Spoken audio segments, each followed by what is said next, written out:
All right, good evening, everyone. Welcome to the Monday, May 3rd regular City Council meeting of the City of Bel Air Beach. Before we do the Pledge of Allegiance, I have a sad announcement to make. This weekend, a very good friend of mine and our neighbor, long-term resident of Bel Air Beach, passed away. His name's Ron Basara, and if you were here last year, you saw his girls they performed at the festival. They came here and they were one of the first people to do the Pledge of Allegiance. Died very suddenly, and it was real tragic. So I'm going to ask that we rise and observe a moment of silence for Ron and for his family and for his children, and keep him in your prayers if you're a praying kind of person, because I know the family would appreciate that. Then we'll do the Pledge of Allegiance.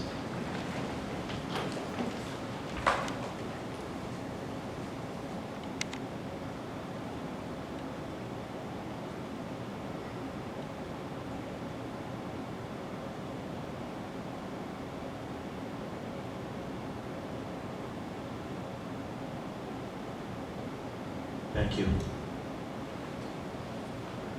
I pledge allegiance to the flag of the United States of America, and to the republic which stands one nation under God, indivisible, with liberty and justice for all. Madam Clerk, please call the roll. Councilmember Robin Aki. Here. Councilmember Frank Banker. Present. Councilmember Glenn Gunn. Here. Councilmember Leslie Otero. Here. Councilmember Rita Swope. Here. Vice Mayor Dave Gaddis. Here. Mayor Joseph Manzo. Here. City Manager Lynn Reeves. Here. City Attorney Fred Riley. Here. All right, thank you, Madam Clerk. First item of business is to approve the agenda. Do I have a motion? Motion by Frank Banker, second by Dave Gaddis. Any changes? One. Yes, Glenn Gunn? Yes, from the consent agenda, I'd like to pull item number 9. Item number 9. I'd like to pull number 10 also, just when I say pull, you want to move it to the regular agenda, correct? That's correct. Okay, so 9 and 10, 9 from you, 10 from me. Anyone else have any possible changes? We'll move first on the, we'll need a motion. Mr. Gunn, you want to make the motion? Yes, my motion is to go ahead and approve the consent agenda with the exceptions of items, line item 9 and 10 into the regular agenda. Great, thank you. And a second? Second by Frank Banker. Any discussion? And we're going to do a vote. This is just for the amendment itself, to amend by removing items 9 and 10. All in favor? Aye. Anyone opposed? We're now moving item 9 and 10.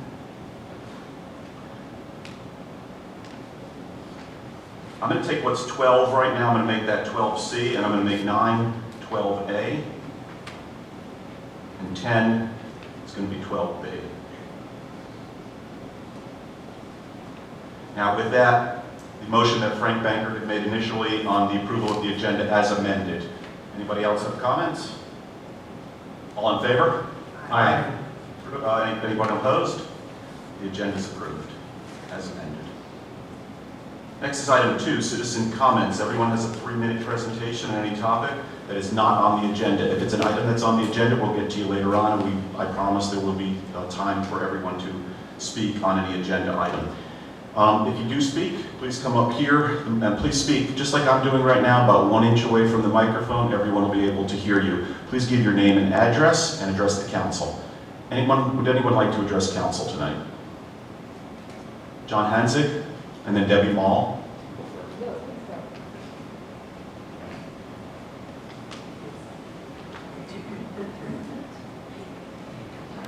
Mr. Mayor? Yes. Just as an administrative remark here, the city manager and his staff did some tweaking on the audio in here, and perhaps people in the back, if you're having problems hearing, or if you have any problems, Here, I'm seeing thumbs up, Okay, so thumbs up on this side too. give us a high sign. A lot of thumbs up. Okay, okay, we got it. Sounds good. Okay, nobody ever has a problem hearing John Hanzig. Go ahead, Mr. Hanzig. Old drone instructor. It's not on. There you go. old drill instructor. John Hanzik on 22nd Street. I actually have a compliment, which I'll give second, and a complaint, which I'm going to give you first. The complaint is the contractors doing all of this utility work on Gulf Boulevard are using the vacant lot at the corner of Gulf and 22nd as a parking lot and a dump. And I say dump because the gentleman who owns the property and is in the process of getting his plans approved for construction comes around about every 7 to 10 days to cut his grass and trim the palm trees. Before you can actually cut that lot, the last 2 times, he's had to pick up cones, traffic cones, and more importantly, empty water bottles and trash.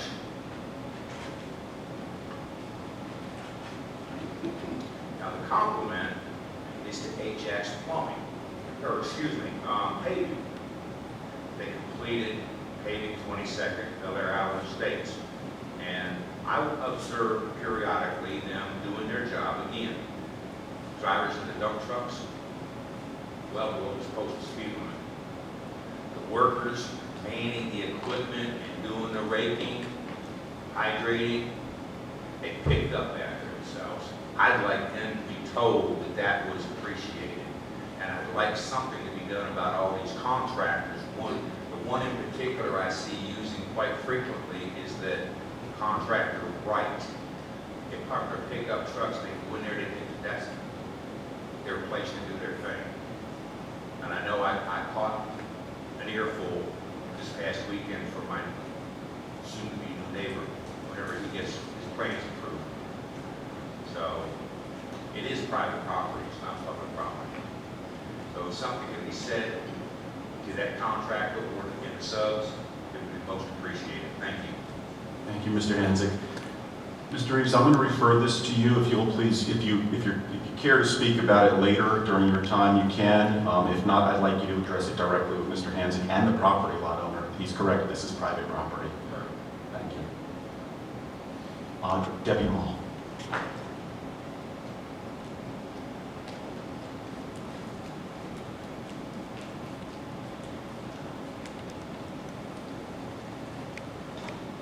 Hi, I'm Debbie Mall. I live at 115 Costco Boulevard, and I just wanted to present 2 things I'd like you to consider. First, it's my understanding that we allow Bel Air Shore to share a contract with the Pinellas County Sheriffs. For our upcoming budget discussion this summer, I'd like you to consider having Bel Air Shore contract on their own with the sheriffs. These are my concerns. First, Bel Air Shore pays about 7% of what we pay for our contract. They pay $35,088 a year, I believe, according to their minutes, and we pay $503,808 according to our budget, I believe. Last month, Bel Air Shore had 154 events, as reported at their meeting by the Sheriff's Department, and we had 717. That means we paid $58.55 per event, while Bel Air Shore paid only $18.98 per event.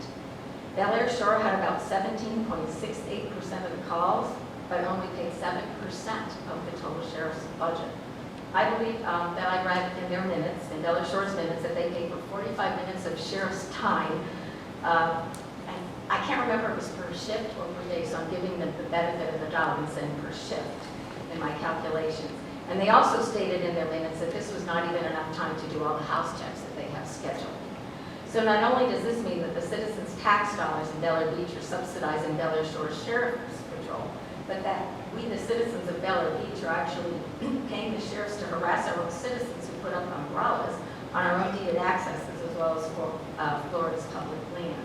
I think if our citizens were aware of this, they would not be very happy about it. So I'm asking you all, including our attorney, to look into the legality of this issue and to reconsider this for our next year's budget.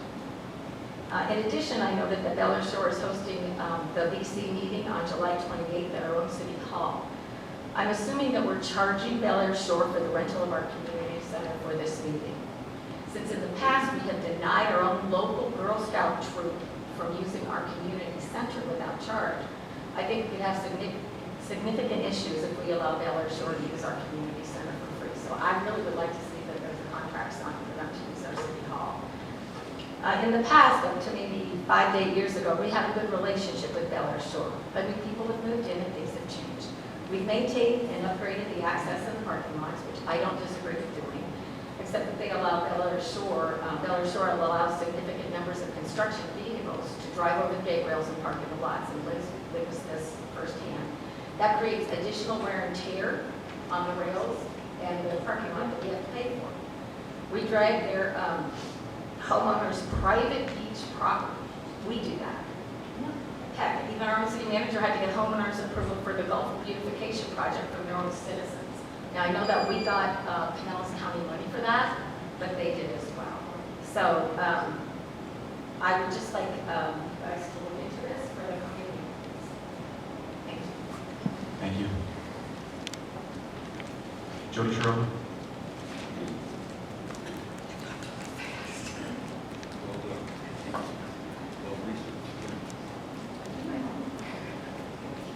Jody Shirley, 207 Harrison Avenue.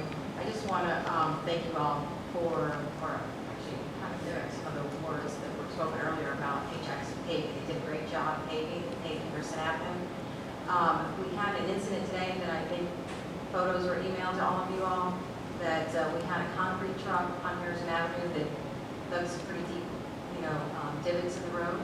I would just say in the future, this is kind of why I've been preaching about impact fees and things such as that, and really taking a look at our comp plan. I would say in the future that maybe we don't issue permits during the time we're paving, because, and especially if it's a concrete truck, we kind of reconsider, time allowance for that asphalt to harden before we allow a concrete truck on the road. So just a FYI, take a look at the email and some photographs if you guys don't have time to run by there, but just something to consider for the future. Jody, excuse me, was that into the new paving that we've done? Absolutely. I'm going to refer this to Mr. Reeves and Mr. Riley for follow-up. They do damage to our property, I believe. You can pursue that. I don't know what the circumstances were, but it wasn't, what I'm hearing from Jody Shirley is it wasn't paved like that, so. Okay. Any other citizens? Seeing no other hands, I'm going to close citizen comments. Sheriff, are you here to present? I am here. We have Pinellas County Sheriff's officers. Sheriff?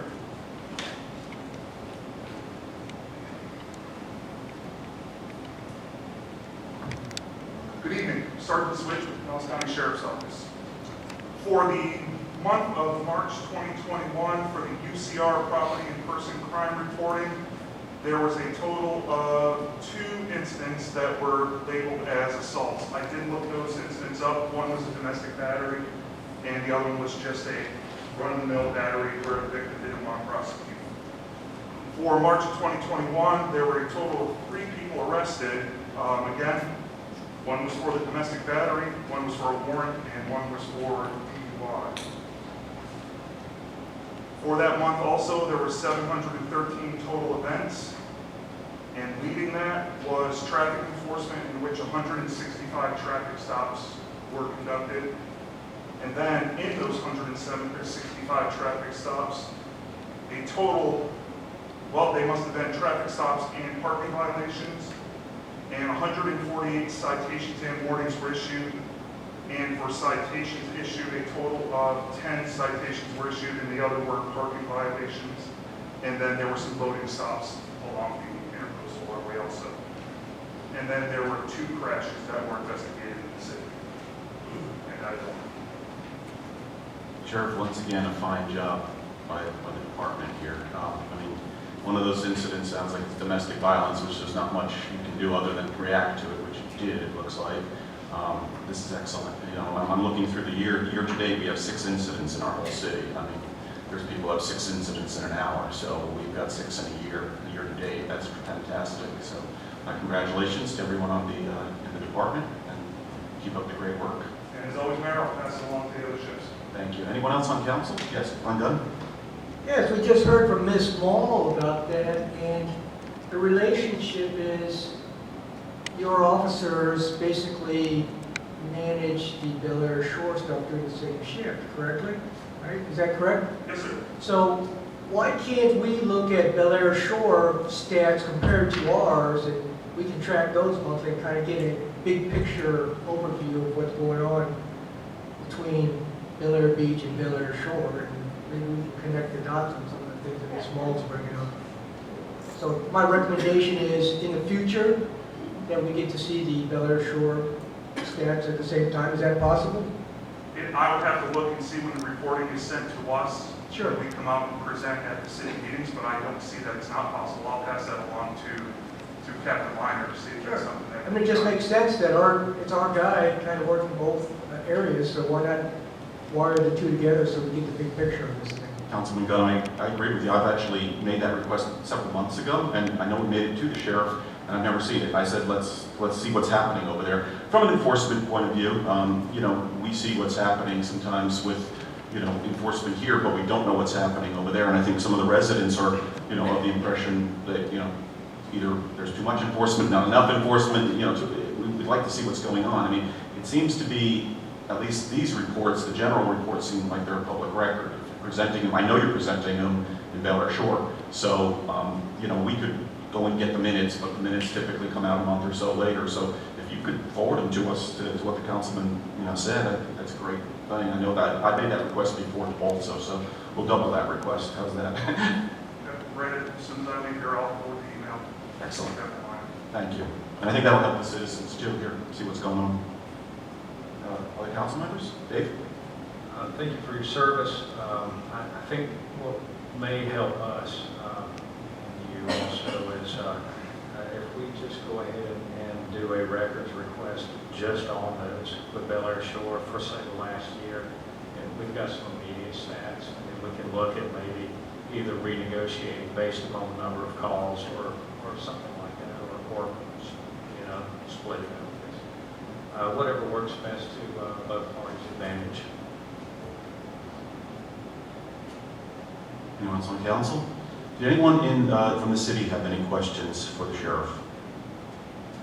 Sheriff, thank you very much again. And if you can get back to Mr. Reeves, he'll let us know what the result will be on that. And if not, we can do it via records request, I'm sure. Okay, thank you.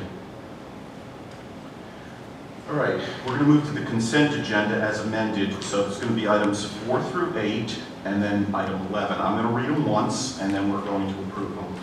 We'll put them up for approval. So I'm going to ask for a motion to bring the consent agenda as a group. So it's item 4, the approval of the April 5th, 2021 City Council meeting minutes.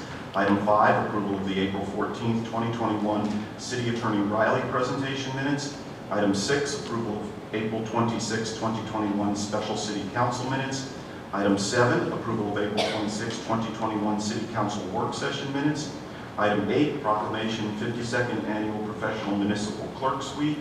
And item 11, City Council acceptance of the Pinellas County 2020 Local Mitigation Strategy, LMS, Annual Progress Report, and the Pinellas County Multi-Jurisdictional Community Rating System, CRS, Annual Report for Program for Public Information, Floodplain Management Plan, Flood Insurance Improvement Plan, and Flood Response Plan. And that includes the Countywide Hazard Mitigation Plan that provides public information and communication regarding flooding, savings and flood insurance purchased through the NFIP. Do I have a motion to approve all of that package? So moved. Dave Gaddis, Nelsie Natero seconds. There's no discussion on this, we just pass it as a whole, so we're approving items 4 through 8 as I just read them, and item 11 as I just read it. All in favor? Aye. Anyone opposed? Passes unanimously. I'm sorry. Nope. Good, okay. 7-0 passes unanimously, and that completes the consent agenda. We now move to the regular agenda. We had 2 items that were moved. The first item was previously item 9, and that's what we're going to do first. It's now item 12A, and that is consideration of accepting the Planning and Zoning Board Code review final report. Description is to accept the board's final report for future consideration and action. First, do I have a motion? Rita Swope makes the motion. Second? Second. Second, Dave Gaddis. Discussion. I'm going to go ahead and defer to when done. Mr. Gunn? Yes, the only reason I pulled this was because at the workshop, we went through the line items and the recommendations and pretty much hit on all of those and came up with action items. The only thing that we didn't really come up with a plan of action for was the recommendation about citizen input to prioritizing code enforcement. And what I'd like to do is just make a recommendation. I can work with the city manager and his code enforcement, and this recommendation would kind of align with the city manager's intention later on in the budget process to bring up the reorganization of code enforcement and how that's going to work.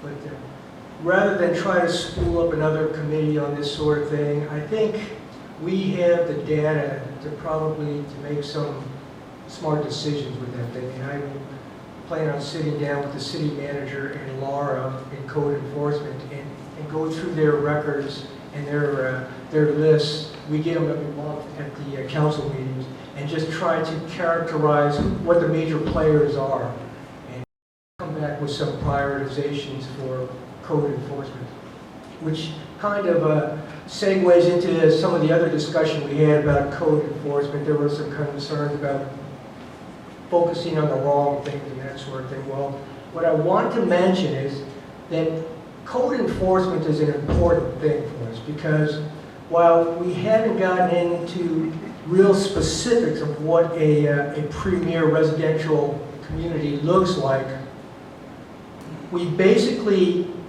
describe what a premier, or what our thoughts of our community should look like in our codes. Our codes are the foundation, the basis for what our community thinks the place should look like. So I just want to segue that codes are important.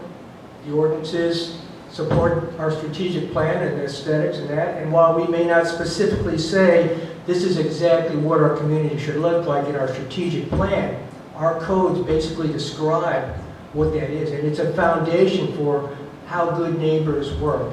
And while we don't necessarily enforce codes all the time, it is a basis for when somebody thinks somebody's not living up to their obligations as a good neighbor. It gives us a fallback position to enforce that. So that's all I'm going to say.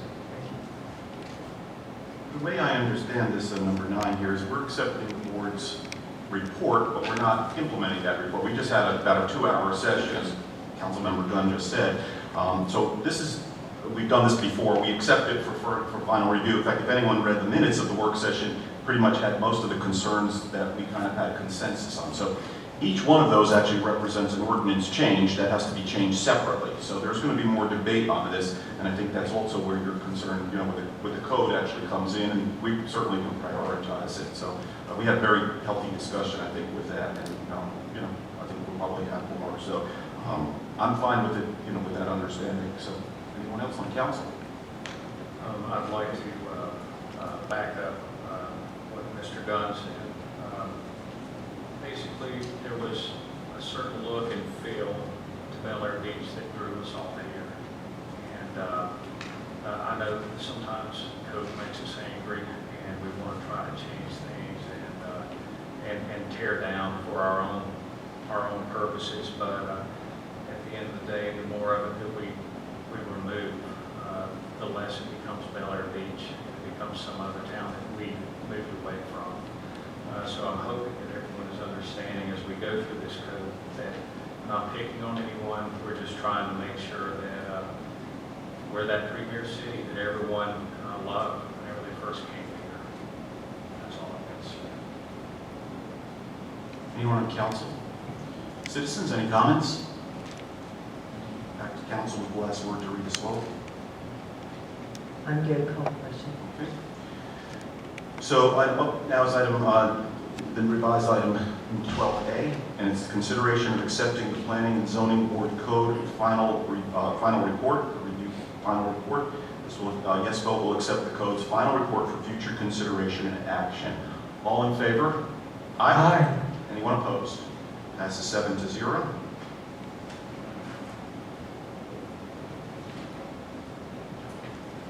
We now take what was item 10, and it's now 12B, and that's consideration of approval of the local option fuel tax interlocal agreement. Excuse me. Yes? Did we skip number 8? No, 8 was part of the consent agenda. Wasn't really discussed. It's not, because it's consent agenda. Well, it will be discussed, I have a feeling, when we get to Patty's part of the show. I'll say something. In fact, we actually have a little honorarium coming for the city clerks at our mayor's council, so yeah, we'll get into that later. And that's, just so everybody knows, that's the honoring the municipal clerks week, and so that's what we're going to be doing here. We've just made a proclamation, which is in the packet, and later on when we get to Patty's section, we'll have some stuff I think probably to say to you. At least I will. Okay, so we're on item 10 now. This is consideration and approval of the local option fuel tax interlocal agreement. First, a motion. So moved. Dave Gaddis. Second? Second by Robin Hockey. Dave?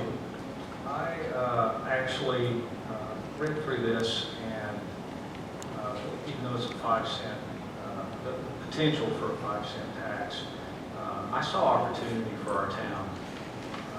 Not so much with the funds, but as a way that maybe we should go to Ford Pinellas and sort of lobby to raise our concerns about what's going on with our traffic. How it's not only affecting us, but it's also affecting Bel Air Shore and also Bel Air Bluff more than anyone else. These three communities. We're in a sort of unique position compared to all the other towns in Pinellas County. Most of these cities have direct access that have, I would call them premium vacation spots, and that would be Clearwater Beach and St. Pete Beach. No one is required to go through another town to get to these cities. They can ride off the interstate or ride off Highway 60. We are a little bit different because as soon as traffic backs up, Google says go that way, go through Bel Air Beach, it's faster. And what I've noticed is whenever Gulf Boulevard stops, Google says go down 19, head up Bayshore, make a left, and then you'll be ahead of 5 cars that you were behind 5 minutes ago. I hate that this is happening, and really I believe that the only real fix would be a bridge going over to Sand Key, basically, from Clearwater over to Sand Key. Even if someone said, let's do this, let's get started tomorrow, we're talking 10 to 20 years before anything like that would ever happen. So basically, what I recommend is that even though it's too late now, we should get the three communities together and in a joint effort approach Ford Pinellas and say, we think we should get a little bit more than what you're giving us, and instead of taking it from everyone, you should take it from Clearwater, because at the end of the day, they're the clear winners in this whole situation. Tonight, I'm gonna vote yes on this because basically, if it doesn't go through, which it's a little too late now to get started on this, then there's no chance for an increase at all. We get 0.09%, is that right? Yes. At this point, I'll take it. I think it's worth it, even though gas costs more now. I just see all the people coming in, and I see potential for more revenue for this city. I think in the next year, I'm going to work with everyone here and the other two neighboring cities and see if we can do something about this and maybe have the rates readjusted. Thank you.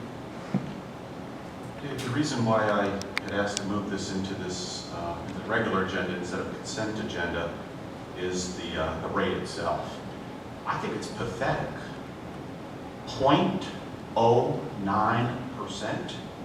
That means we're getting less than a penny out of every dollar that's collected on this tax. We're paying 5 cents a gallon, but we're getting basically nothing back. To give you an idea, it kind of dovetails a little bit with what Vice Mayor said. Clearwater gets 6.69%, St. Petersburg gets 15.3%, and Ellis Park gets 3%, and of course, this is the county's tax, so they get 60%. I mean, we're doing the heavy lifting, we're taking the heavy traffic, and we're getting nothing. So I'm not going to vote for this tonight, and the only reason also that I'm not going to vote for it is I don't even see how the methodology was calculated. There's nothing in this paperwork here that shows how they came up with these numbers. There's no computation. There's nothing that I can check back to see that they did their due diligence. And they're asking us to sign off on what, promises to be an interlocal agreement without giving us any real support for how they came up with their numbers and any proof. So, not quite sure. Lynn, it looks like you want to say something.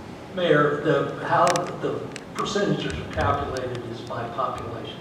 And I verified that again today. And it's the 60% goes to the county, the 40% is divided among the rest of the cities in the county. And that's divided based on population. We haven't checked that to make sure that their calculations are correct, right? And we don't know if it's the population pre-census or post-census, right? No, I don't know the exact number, I can't tell you that. But this is an interlocal agreement. It's typically run in 10-year cycles. And we get the local option gas tax every month. And it's all the cities are sharing that. Yeah, but some are sharing a little more than others. That's my Well, problem. based on the population, from what the county's done. But I'm going to side with, I've been on traffic for a while here, and it's not getting any better. There's no solutions. You and I have met multiple times with the county people. They've given us a couple things, but it's not making that big of a difference, really, not from what I can see. And, a bridge, sure. I mean, it'll take 15 years, but you might want to start on it now, because I can't even imagine.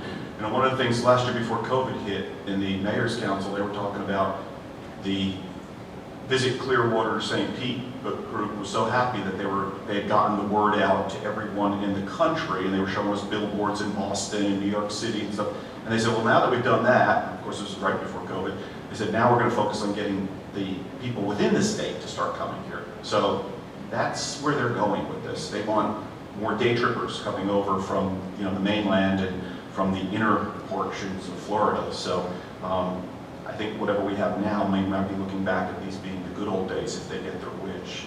So just something to think about. So I personally would like to see some more information. That's my feeling. And other council members, right? Yeah. The big problem I have with this, these penny pinching fuel taxes I've experienced for over 40 years. They seem to want to go to the right place, but they never end up going there. The other thing is, we have a federal government right now that's really pushing electric cars, electric vehicles. They're not going to pay a cent on this. And I've asked numerous state senators, legislators that came from the construction world, most of the money for highway usage comes from the gas taxes, right? These electric cars, partial electric cars, we're not getting any revenue from. They still tear up the roads, they still tear up the bridges. What are we going to do to replace that lost revenue? Biden gets his way, my new truck's going to be a relic in 3 years. I mean, am I even going to be able to get gas? All right, this could be a tax of nothing. All right, how much is it really going to save us, and how much is it really going to do for us? I agree with the council. We need a bridge, Santee, but I won't live to see it. And I'm not ill. It just won't happen in my lifetime. So I'm dead against this penny pinching. You come from the state of New Jersey, don't you? Yeah. Had the lowest gasoline price for years, and then Senator Sweeney put in a 25 cents, and it went nowhere. And I was just riding the roads of New Jersey, and I mentioned to June, I said, the roads are as bad as they've ever been, but their taxes are higher than they've ever been. So, you're right, Frank. You're right. Anyone else? Rita Swope. Yes, my question is to the city manager. So if we don't pass this, we get nothing, right? Is that how it works at this point? Because there's no negotiating, I don't feel like at this point in the process, it's too late. So if we don't vote for this, we just absolutely get nothing? Well, we currently have an interlocal agreement on the existing. All this is doing is giving the county, the county is telling us we will share in the 5 cent if they implement it. If they don't implement it, which is, if they've got till October to implement it. But what the county administrator asked us is to get the interlocal agreement approved. So if it is implemented, then at least going forward, we're going to get part of it. But at the current time, I don't know if not doing this, because we are still under the other, this is just a, And I'm sorry, can I add something right quick? I think that it doesn't require 100% approval. I think that it's a majority. I don't know what that number is, but I believe that's what I read, is that some people may not sign it, and either way, they'll still get it if it's approved. That was actually going to be my next question, so thank you, Vice Mayor. Glenn Gunn? Personal political opinions aside, I think that the day of reckoning for electric vehicles are coming. I mean, that subject is getting a lot of visibility now, exactly what you're saying. But personal political opinions aside, I ask what's best for the city of Bel Air Beach. And if that provides $1 more than what we have in our budget now, then I am all for supporting this thing. We can go back and try to negotiate a higher rate, but why would we turn down money coming into the city of Bel Air Beach? That makes no sense whatsoever. If it's $1 more than what we had yesterday, I am all for it. And we need to get smart about this. Fees are the way to go. And as it showed in the presentation from Pinellas County, 1/3 of that money comes from non-residents. So, I mean, these are all the people coming down on spring break or on vacation or the snowbirds or whatever. They're not necessarily homestead residents, but they're bringing money in, and we should take advantage of it. But to just cut off our nose to spite our face makes no monetary sense whatsoever. Thank you. Someone correct me if I'm wrong, but the way I read it is we're going to get that tax whether we approve it or not.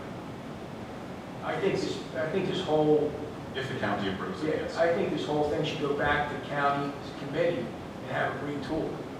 I think it's unfair that we take the burden of the traffic. Electric vehicles, I'm not getting political, but it's a fact of life. They're here, and they're here to stay.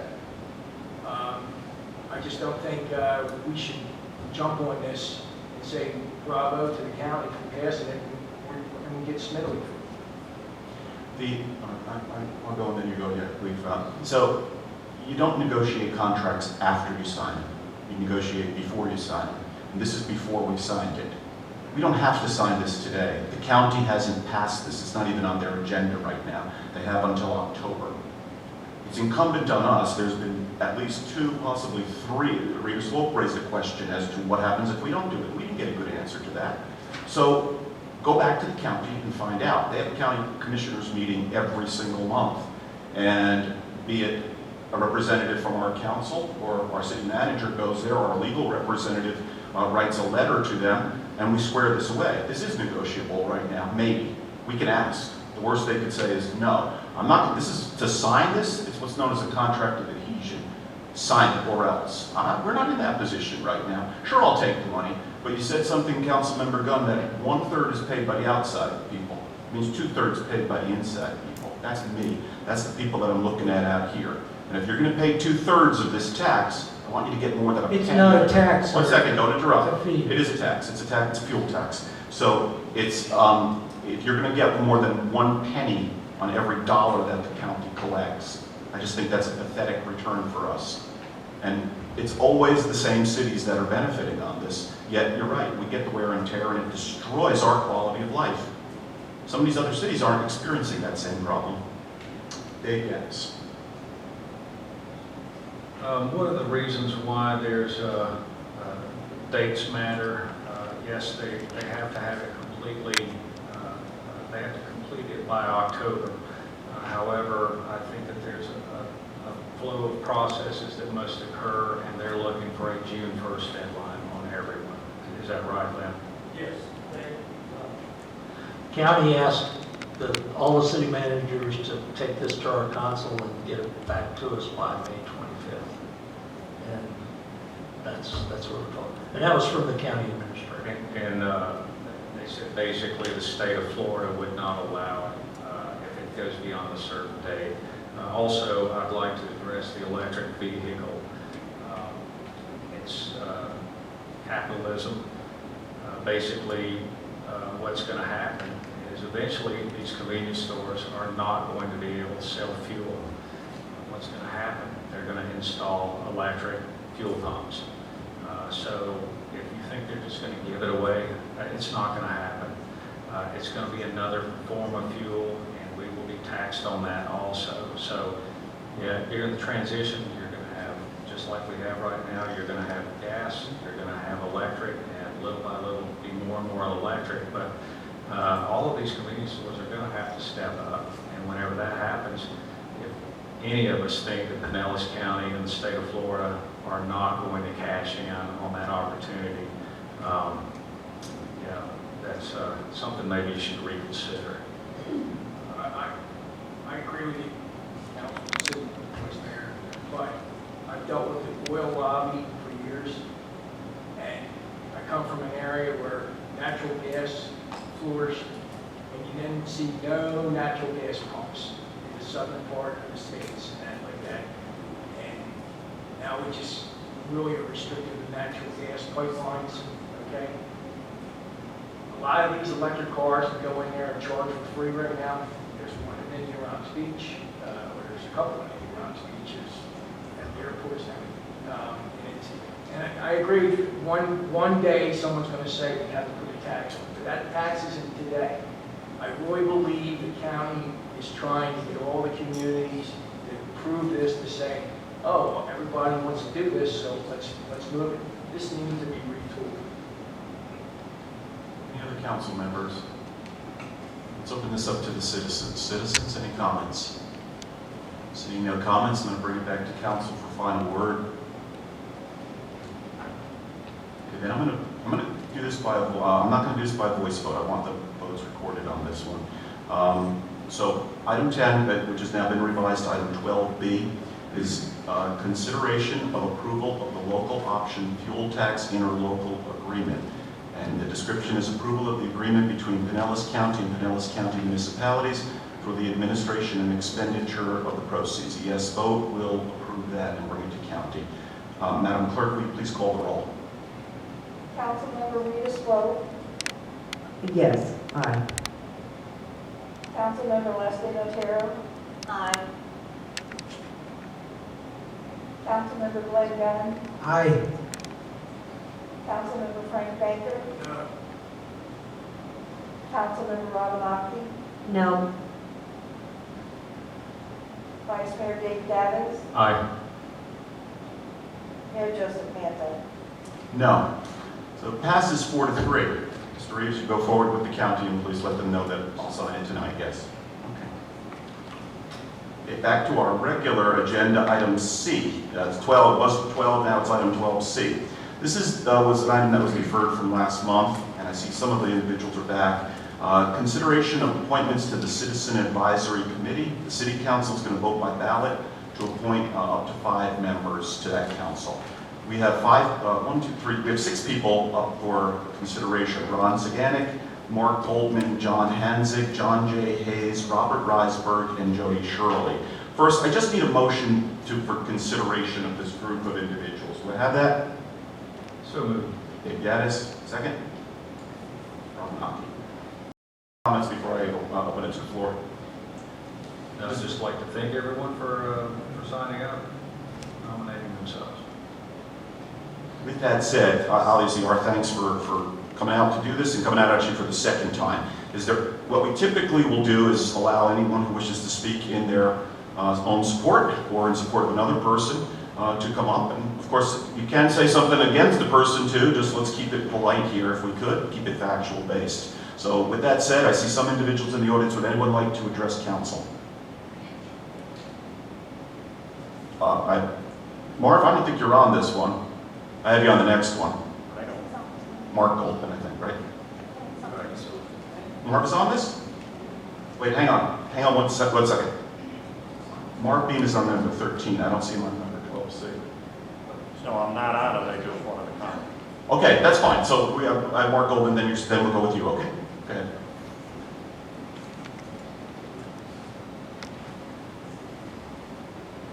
Good evening, Council, Mayor, and residents that chose to attend this evening.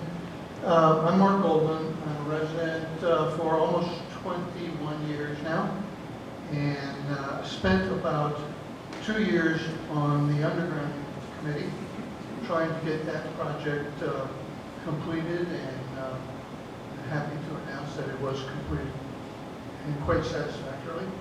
If anybody doubts what the finished product looked like, take a ride down any of the streets on the Bellevue Island Estates, and you'll see what can happen in your part of the city as well. We did, during that time frame, set up a framework for any other streets or groups of streets in the city to take advantage of the same processes that we use. So I urge you to get with your folks, and if you like what you see, then we'll help you get there as well. My interest in wanting to be on the committee is because I think that we need more citizens' input into what's going on in the city. And this is a great forum for us to get into the ground roots, see the things that are coming about in the future. So I'm offering to do my time there. One more thing I just want to say is that the success of the Bel Air Island Estates undergrounding project is very, very much because of the amazing effort from Lynn Reeves. His negotiation skill, his work with the contractors and the project managers was just outstanding. And he told us what he could do, and he delivered, and he got it done for under budget. And I know that those people who are getting refunds are very happy about that. So thank you for the city for allowing the work that Lynn did, and look forward to being on the committee if you choose. Thank you. Mark Beam?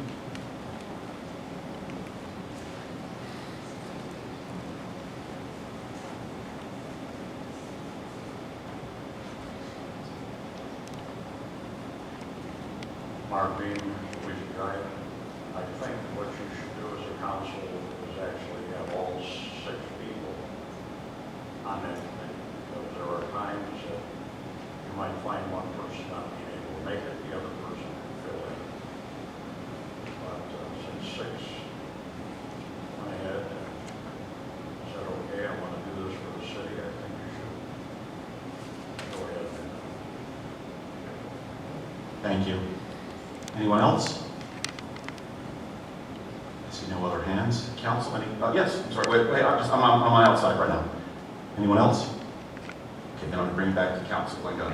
Yes, sir. Based on that statement, I would like to propose an amendment to this where we choose 5 primary members and 1 alternate.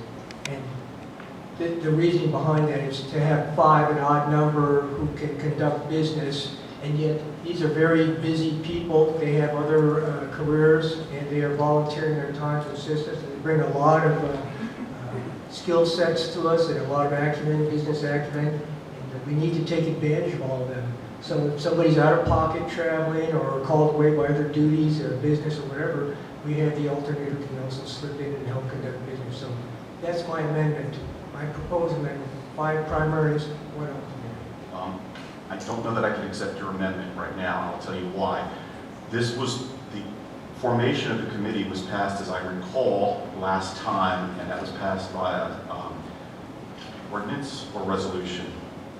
I don't remember but we passed it, either way, whether it's ordinance or I resolution. think it's an ordinance. Okay, I think it was, and I think we have to change it via that. That would be an improper change. So we can do that, and there's nothing that says we can't use, if a person doesn't, you need 4 votes to get on this committee, but there's nothing saying that we cannot amend that, we have to amend it the proper way for an ordinance. I don't think we can just add it. So it's a great suggestion, and I don't think I want to lose the people either, but, you know, let's do it the right way here with the ordinance amendment. Agreed. Yep, correct. Lynn's giving me a thumbs up. Fred Riley? Yes? Okay.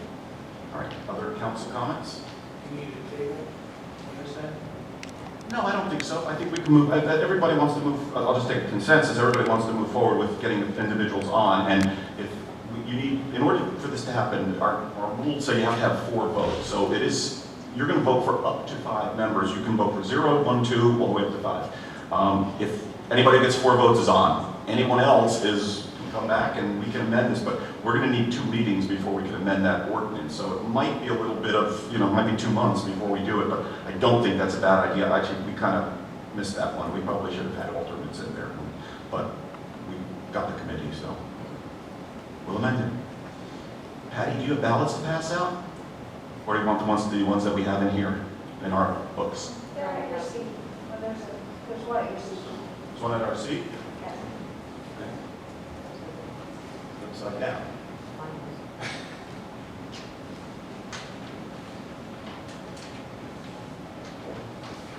There it is. Okay. Council, we're going to take to vote at this point. When you're ready, we'll head into Patty. Vote for up to 5, okay?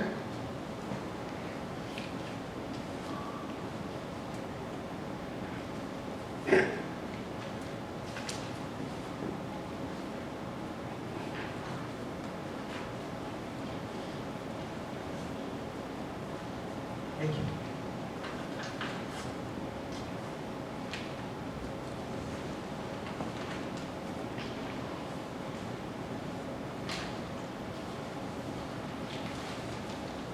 Lynn Reeves, will you co-tally this with me? I'm going to try and do it, and if you'll do it too, make sure our numbers match, okay?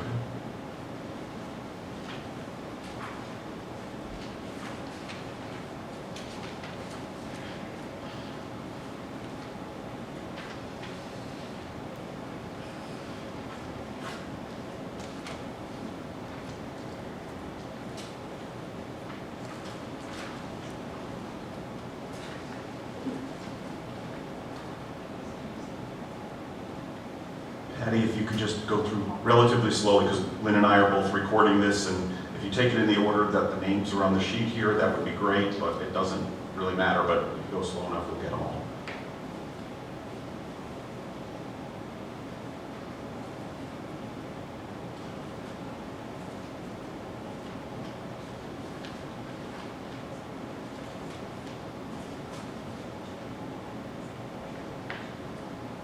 Councilmember Alki voted for Mr. Saganek, Mr. Hansick, Mr. Risper, and Ms. Shirley.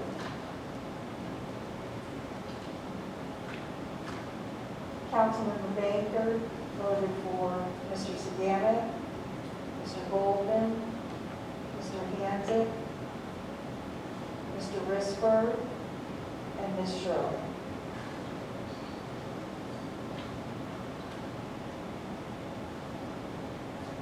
Vice Mayor Yanis voted for Mr. Saganek, Mr. Goldman, Mr. Hansick, Mr. Risper, and Ms. Shirley.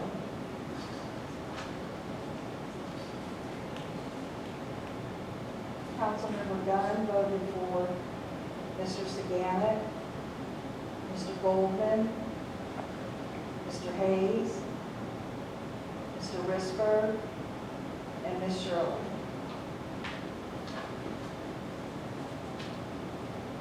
Councilmember Notero voted for Mr. Saganek, Mr. Goldman, Mr. Hansick, Mr. Hayes, and Ms. Shirley.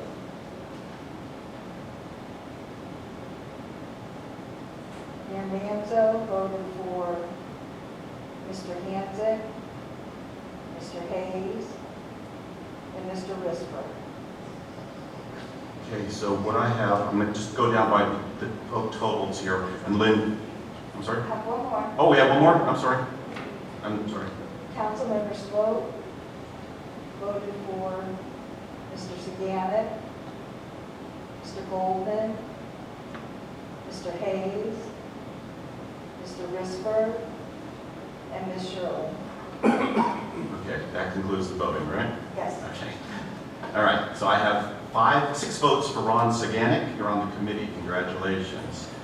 We have 5 votes for Mr. Goldman, correct, Mr. Reeves? Yes. You're on the committee. Congratulations.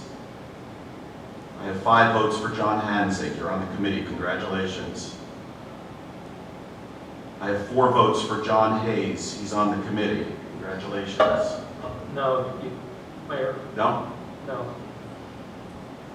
I have Natero, Gunn, Swope, and Hayes. No, the next 2 you have more votes for. Oh, okay, all right. 6 votes for Mr. Robert Reisberg, correct? Right. And 6 votes for Jody Shirley. So, Ron Saganic, Mark Goldman, John Hanzig, Robert Reisberg, and Jody Shirley comprise the committee with, if we can do this alternate, I mean, we're going to still have to do another vote, but the alternate person would be John Hayes. Okay, everyone, thank you. Congratulations. Okay, item 13, consideration of appointment of Mark Beam to the Board of Adjustment. This is council's consideration for appointment of a board member. This is an active seat, right? This is not an alternate position, correct? I believe it is, right? Yes, okay. We have a motion? Leslie Nugero, second? Second. I'll go with Dave, yes. Any council comments? I think that Mark would be a great board member. Whenever I first moved here, he came over and gave me advice at my own property, and he was very knowledgeable, and I look forward to seeing him get to work. Council. Mr. Beam, would you like to speak on your own behalf? No, sir. You're not sure? I have the boss here on the planning of the Board of Adjustment, Mr. Kelly.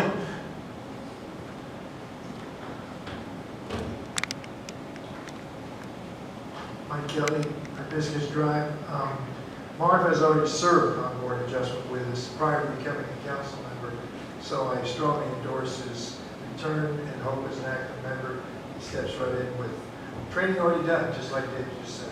Thank you very much. Thank you, Mike. Any other citizens? Back to council. I have a question for you, Mr. Beam. Why? I'm just kidding. 2 months he was retired. I said to stay retired. I think you have our endorsement. So, anyone else in council? I'm going to do this with a voice vote. This is to put Mark Beam on the Board of Adjustment. A yes vote puts him on. All in favor? Yes. Aye? Aye. Anyone opposed? Nay. Okay.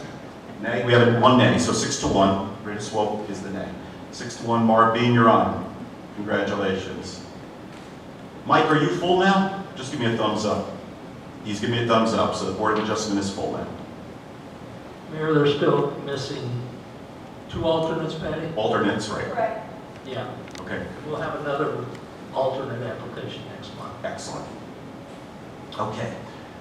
Right an hour. Okay, item 14, consideration of appointment of Park and Recreation Board alternate member, Nora Kodak, to board member. This is council's consideration of appointment of a board member.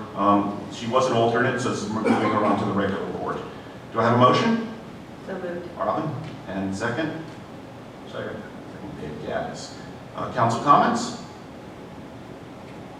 Is Ms. Kodak here? Would you like to speak? Come on up.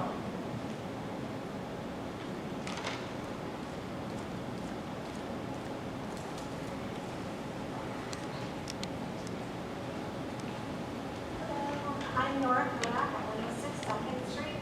I moved here with my husband and my 2 children about a year ago. However, my mother's lived here for 20 years, so this has always been kind of a second home for me. I'm really excited to officially be a part of the community. I'm really excited to be on the board, so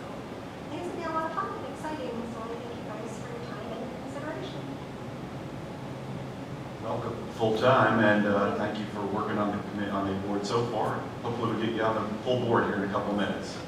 Thank you very much. Thank you. Any other citizen comments? Back to council. Let's bring it up for a vote. So this is for consideration of appointment of Park and Recreation Board alternate member Nora Kodak, who we just heard from, to a full board member.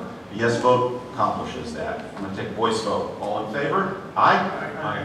Anyone opposed? 7-0. Congratulations, Ms. Kodak. You're on full time.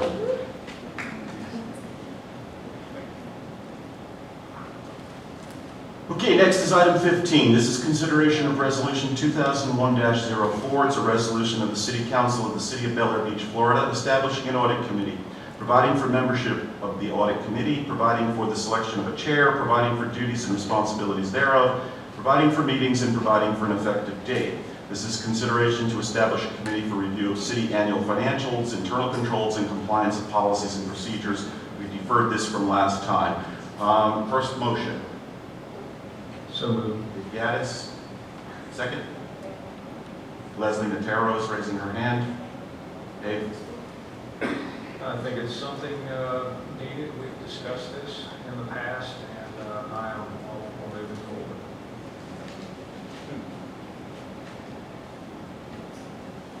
I had a procedural question, and I'm sorry I can't reach out to you earlier, Mr. Riley. I hate to blindside you, so if you need an adjournment, I know I just already do this, but there's no other way, unfortunately, with the rules we have to play by.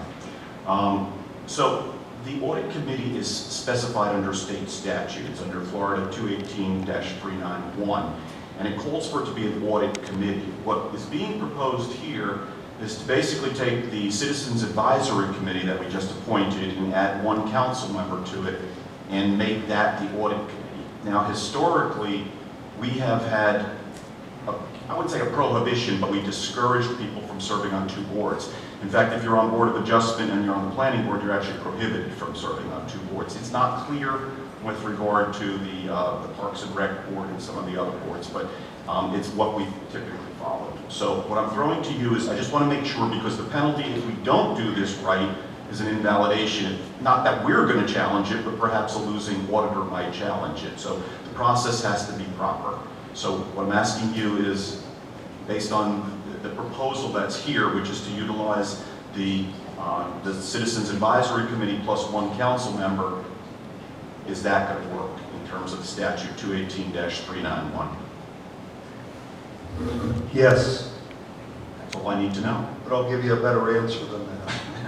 That's a great answer. I reviewed the statute, and the principal requirement is you need one person from the governing body, which would be one of the 7 of you, and I also reviewed the code provisions related to the Citizens Advisory Committee. There's no prohibition like in one or two of the other committees, so since it's not prohibited, it's permissible, and it comes down to a discussion among the city council members in implementing this, if this is advisable from your perspective or not. Is this considered an ad hoc committee under the terms of our charter? I would say it is. So under an ad hoc committee, the presiding Oh, well, this is a committee that's based on a statute, so I would say that the statute requires a minimum of 3 people, and one of the 3 has to be an elected official. So that's really the ground rules you have to comply with. The only reason why I ask is in terms of appointment for presiding officer of the committee and for appointment and recommendation of a council member. If it's an ad hoc committee, it's done one way via the presiding officer. If it's a regular committee, it's done via the council. The statute, I believe it's 218.391(2), references the elected official, and the elected official would be I believe would be the chairman of this committee. I think what we have in here, as I remember reading it, is that, hang on, Lynn, say whatever you just said to him out loud. No, what, the requirement, the elected official isn't the chairman. It's selected by the group, but there has to be an elected official on it. It's been a change 5 years ago, when we went for an auditor, this wasn't in existence evidently, and the staff did it. Well, now, the statutes require that an elected official participate in this committee. Some cities have 2 or 3 members, or if they have a finance committee. And I think the simplest way is just use the Citizens Advisory Committee and select a council member to be part of that committee. Our audit RFP, just FYI, is on the street right now. I believe it's the 19th, it's due back to us. So they'll have to review that shortly after.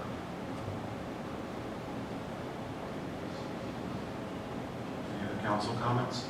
Leslie? I just wanted to clarify. Leslie, into the mic, I can't even hear you. I just wanted to clarify something. It says in here that the committee members elect the chair. The member of the council that's on the committee does not automatically become the chair of the committee. Is that correct? That's what this says, yes. I'm assuming that's it. It's The correct under the statute.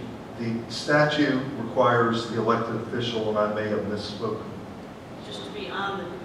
The chairman of the committee doesn't That's have to be correct. the elected official. Yes, ma'am. Okay, thank you.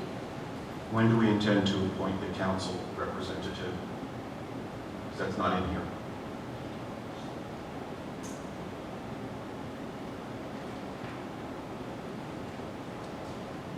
Mr. Riley, is that an acceptable ad if I can get the council to, I mean, there's only 7 of us here that are in the running, and we're all here tonight to speak on our own behalf. If I can get an amendment to this, can we make that for tonight? You can. Okay. So will somebody like to amend this to have that we will appoint the council representative this evening? And number 15, or else we can bring it back. Glenn Dunn is raising his hand. Question? I'll make a motion for an amendment to amend this so that we go ahead and seek a council member, whether it's a volunteer or appointed or promoted. Do I have a second on the amendment? Second. Second on Dave Gaddis. Any conversation, discussion on the amendment? We're going to vote on the amendment then. The amendment is simply to leave number 15 intact the way it is, except that we will appoint the council member tonight or get a volunteer tonight from the council so that we fully staff this committee. We have the rest of it. But this way we can move forward with the committee. So a yes vote will move this thing forward. You take this via voice vote. All in favor of the amendment only? Aye? Aye. Anyone opposed? Okay, so we're going to make the appointment tonight for council. Do we have any more discussion on or questions regarding item 15 from the council? Citizens? Back to council. Final word, Dave Gaddis. I have nothing. Okay, then I'm going to call it. So this is consideration of resolution, and then we'll do the appointment. If this passes, we'll do the appointment right afterward, and we'll actually do both appointments just to make it formal.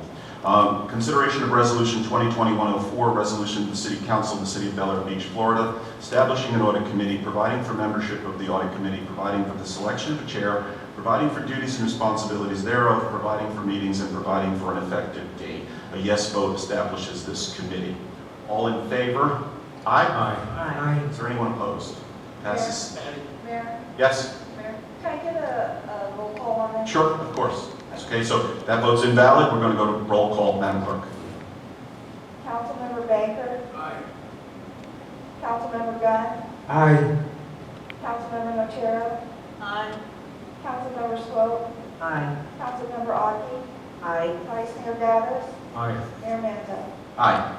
So it still passes 7-0, and so the committee has been established now to appoint everyone.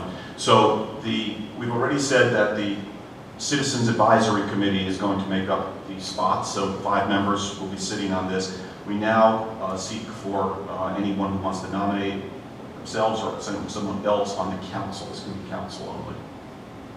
I'm going to nominate myself, folks, and I'm doing it simply because of my background. So I'm a CPA, inactive. I've been so since 1982.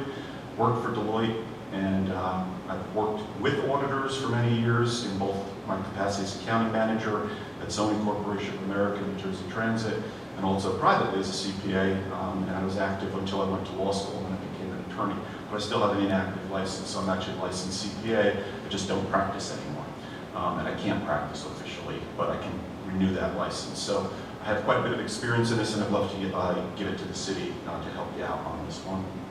Anyone else? I would like to nominate Councilmember Leslie Natoro. Okay. Any other nominations? Will you want to call the vote? Is that the best way to do this? We need 4. Mayor, Yes? can we nominate from out here? I don't know. Can you nominate from out there? Can the residents nominate? Nominations come from the council on an ad hoc, on a regular committee. I asked you if it was an ad hoc. Kind of like a draft.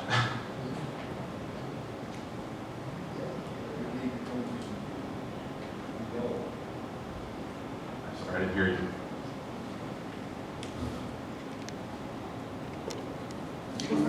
You just did an amendment where you, as the council, stated that, or amended the resolution so that you would name one of the 7 of you to be the representative. So I would say the nomination needs to come from the council, not from the citizens at large.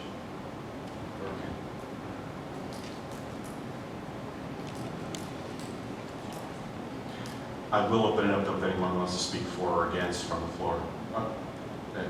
No, I'm in line with that. I mean, still open it up to citizens' comments, Absolutely. maybe not for nomination. Right. Some thoughts? Go to Shirley.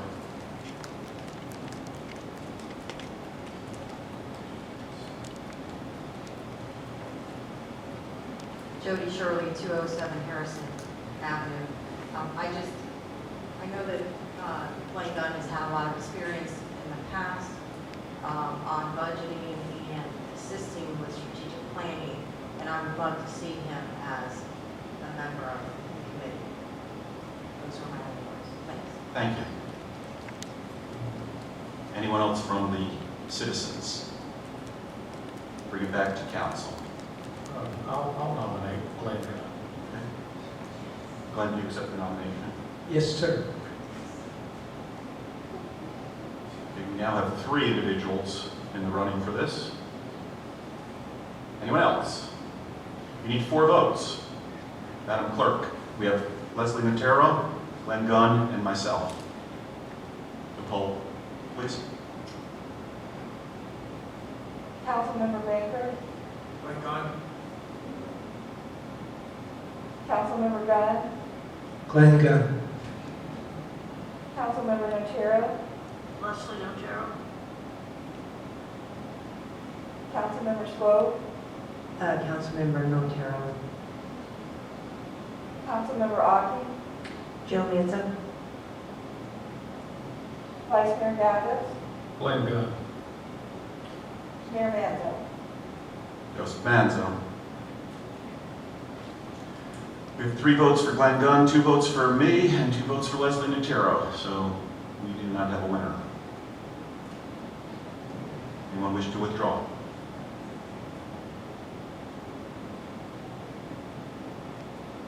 Then we do not have a winner. You need 4 votes.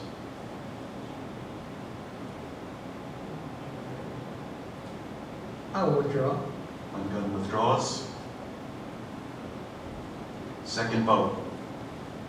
Leslie Natero and myself. Councilmember Baker, Leslie Otero, Councilmember Gunn, Leslie Nataro. Councilmember Notaro, Leslie Otero. Councilmember Swope, Leslie Natero. Councilmember Aki, Joe Manzo. Vice Mayor Gavin, Leslie Natero. Mayor Manzo. Joseph Manzo. So the vote's 5-2. Leslie Natero will be the council representative.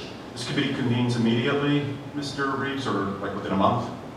Yes, excuse me, as soon as we get the audit back, or audit RFP back, we'll compile them and get them to the committee, because that'll be their first. When will we make the decision on council? When is that expected? Well, they'll review the proposals, they'll make a recommendation to the council, and after that's done, then they will shortlist depending on the number of people. And then the short list will come to the city council to make the final decision. Do you have an estimated date for that? It's really going to depend on how many, I'm hoping in, right now, I think the date I've got is, I'm hoping for the July 1st week meeting to do the presentations. Just depending on how many we get and how fast I can get the committee together to.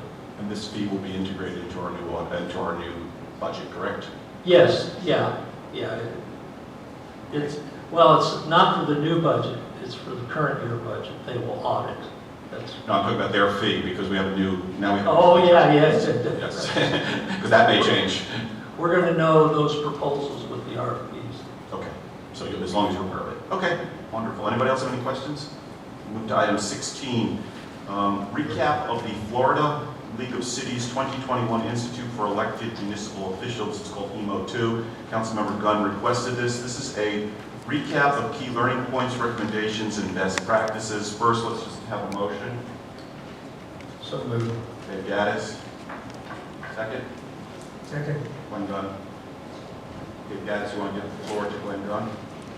Yes, there you go. Glenn Gunn, you have the floor. On April 23rd through the 24th, I attended the second training evolution for the Institute of Elected Municipal Officials. It was held over in Daytona, and it's a gathering of maybe 30, 40 people from the different municipalities, and the Florida League of Cities brings in special speakers and that sort of thing. It serves as a great basis for networking with other municipalities and sharing experiences as well as best practices and that sort of thing. They had some very good speakers with a lot of municipal governing experience as city managers, as financial directors, in human behavior, that sort of thing. There were only 4 major topics that they discussed during this time. One was effective council techniques, group dynamics, decision-making models. Media relations was a pretty good one. The second segment was on planning, growth, and management, basically planning and zoning and comprehensive plans for the city.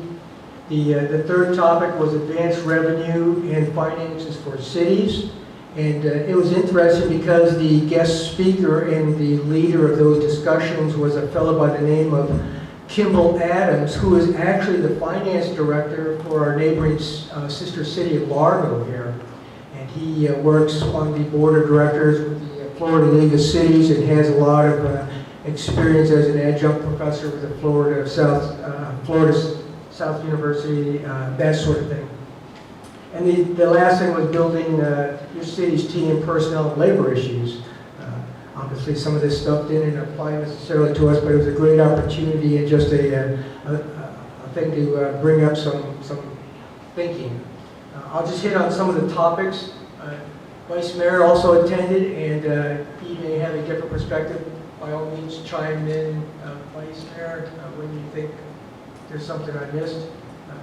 One of the things we picked up on right away was less than half the cities in Florida have term limits. It was interesting because we just went through this with our charter review. And it was interesting because some of the cities that don't have term limits are working hard to get them, and then other cities that do have term limits are working hard to get rid of them. So it's just kind of an interesting take on how things were going. And obviously the two competing thoughts are, well, you know, you don't want to get stagnant people in there and the same ideas all the time. You want to get fresh ideas and fresh blood in there, while at the same time you may not have interest in the people or the community to come forward and take on the roles and responsibilities as an elected official.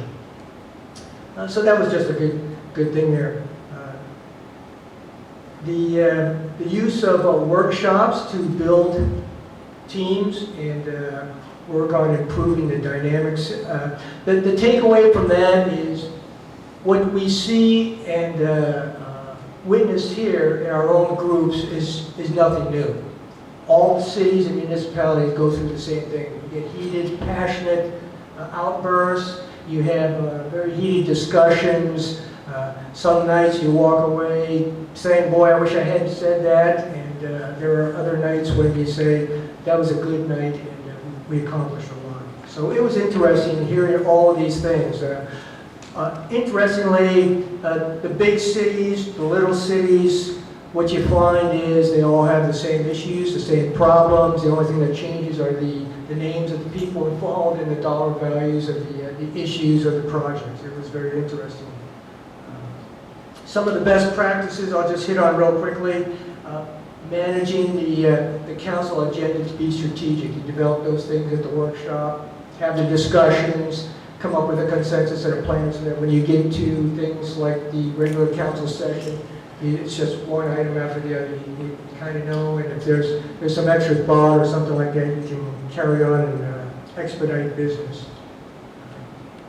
One concept that's going on is, as you see the changing dynamics on journalism and social media, the interaction of news reporting, that sort of thing, cities are more and more becoming their own news source, and they're doing that with their websites. They're doing that with social media. So that was just the best practice that was taken away from that. So far as the comp plan establishes the public interest for us, and it was very interesting how closely that aligned with the strategic plan. The biggest thing there is the comp plan is more narrowly focused. However, the strategic plan basically sets the same. What's the vision for the city? What are the goals? What are the objectives? How are we going to get there? So the comp plan is supposed to be reviewed every 7 years, and I believe we're probably coming up pretty close to it. I think the existing comp plan was reviewed back in 16, and it only goes as far as actually 20. Is that right? It's actually, the process has started already. Let's see. A lot of talk about finance versus fees versus taxes and revenues. The takeaway there was that people are much more willing to line up for fees. They understand, hey, it's a very narrowly focused, I'm providing money in exchange for this service or this deliverable from the city. Taxes need to be very nebulous, and people don't necessarily see the benefits of it. So the takeaway, the best practice was to go ahead and review your fees on a very recurring basis. Understand what you can get away, what you can take away, what you need to bolster, and on no less than an annual basis, you should be reviewing your fees.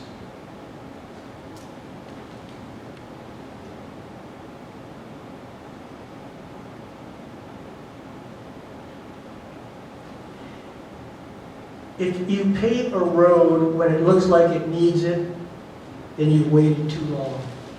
And that comes down to the strategic plan, the goals, the objectives, the capital improvement plan. It's a family of plans, and we need to really make sure that those things are well aligned. If your revenues are not increasing, then they're decreasing. It's not focusing on revenues at the expense or the blind eye of expenditures, but you really need to understand your revenues. And if you are not increasing your city's revenues, then they are essentially declining.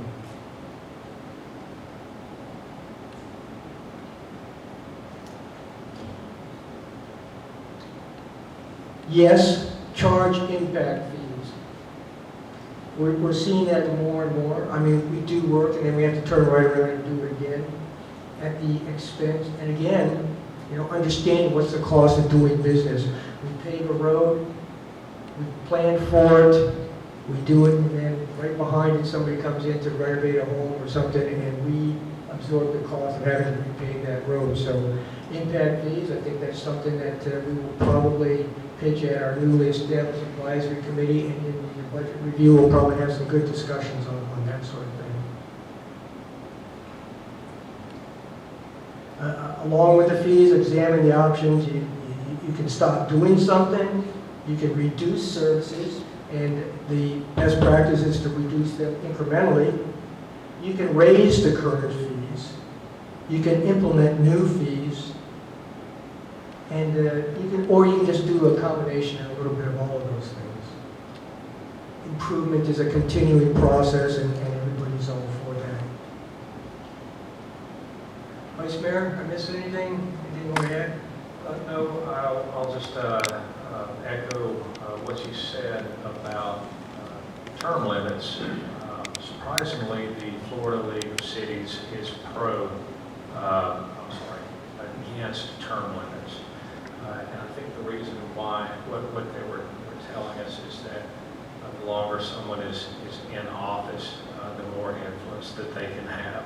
And they have better knowledge, and they just get to know people. So I can't say that we made a mistake, but it was interesting to hear another point of view. Also, there were some comments made about when and where council members should appear. I'll go into that later in a work session, but it's one of those things. If I don't bring it up in the next work session, I would like someone to remind me, because based upon their opinion, we may not necessarily be doing everything exactly the right way. Is that a good way to say that? Other than that, I think you pretty much covered most of it, because the focus was really for food groups. I'll just close with two comments. One is, the Florida League of Cities kind of sees that. I think we're off to a good start here with our new advisory committee, because what that allows us to do is we continue to build continuity. We're bringing together a group of high-powered individuals with a lot of diversified business skill sets and thinking. We built a good brain trust. It's a good starting place. We leave the decision-making with the elected officials, but we come and go, and with term limits, that's going to become possibly problematic, who knows? But we will always have that advisory committee to provide the continuity and the brain trust for us, and be up to speed on all the issues and how those things wire together, and help cover that sort of thing. The last thought I have is that I highly recommend this training. The first phase is the IEMO 1, and that's a great foundation for elected officials. The Cities 101 gives you a great foundation for understanding budgets, what fees are, taxes are, capital improvement plans. You learn the language. It's really a leg up for learning the new language of municipal administration. And of course, all of these just continue to build on one another. So for my fellow council members, highly recommended. Thank you. Thank you. Any council members have any questions? Any citizens' questions? Okay, that'll conclude that. We'll move on to item 17, which is unfinished business. Is there any unfinished business? I have unfinished business. Talking about term limits. The citizens unanimously passed term limits back in November of 2020. And as of the last time I looked, it's still not enacted on our books and on the charter. So can I get a status of that, please? Actually, Patty's going to give you that tonight. I'm asking for it now. We just received our letter from the Florida Department of State and acknowledging that they had filed our amended charter, so once we receive this, now it's effective. Now it's effective. Yes. So it's effective as of the date of that. What was the date of that letter? Well, it's dated the 22nd, but we didn't receive it until I think it was postmarked the 27th. I think it was received on Thursday or Friday. I don't have the exact date. So can we all agree that it's like 30th or May 1st? May 1st is a Saturday, so today? Well, it's effective the date of the letter. We Okay. just didn't get the letter, so. Okay, so it's effective. Yes. So starting with the next council session, then we'll be operating under those rules. Now, the other charter amendments from the last election, the council election in March, those are pending right now, correct? Those have been sent to Municode, so we're waiting for them to get that together and send us our proofs. Excellent. That takes care of my unfinished business. Anyone else? Any citizens have anything that we missed? Okay, we'll go to City Attorney, Brett Riley. No report. City Manager, Lynn Reeves. Just quick updates, and probably some of you got it in the city news, but 7th and 8th Street, that project's complete. We'll be moving on to 12th and 13th for the design. There are still some outstanding things that they've got to repair, but the project in total is complete, and we'll be removing the dock. We're out for quotes for that because it's damaged, and then we'll reopen the boardwalk, or the boat ramp. The boat ramp's going to be open irrespective of the dock, right? Right. After you do the demolition, of course. Right, Okay. right. Yeah, we've got it closed now because we don't want somebody to go out on that dock and hurt themselves. As you all know, the paving is done. We're having a walkthrough with the contractor on Thursday, so we'll discuss a couple of those issues that Jody brought up. And there's a couple of things the county's got to do with some sewer rings, like at the end of 22nd Street. They've got to add a ring to the sewer cap. And there, some negligible spots we've got to look at. The work session for the code, you kind of give us direction to start on that, so we'll get started on a few of those changes and bring them back to you. The checks went out last Friday for all the prepays, except 4 of them, and those were homes that were sold. So I've got the attorney looking into that, who gets the money, the previous owner or the new homeowner. And we'll start the adjustments to the assessment, so the rest of the owners that paid an assessment will be getting a reduction. Except the council members. We shouldn't give them a reduction. No, I'm just kidding. The amortization schedule's got to be approved by the bank, but I think that's just a formality.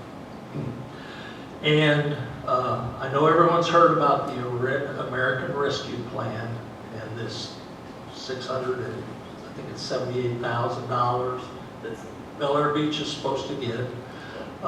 We're following that. We still haven't got any direct clarification of what it can be used for and what it can't be used for. We submitted, we've got all the information. The Florida League's been trying to keep us abreast. We've got all the information.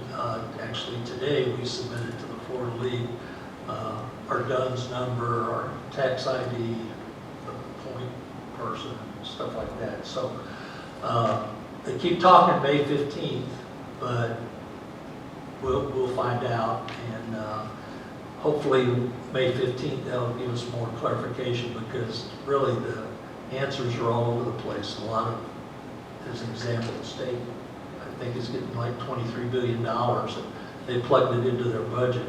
Well, what can we use it for? Can we use it for infrastructure? Can we use it for things which would help the city?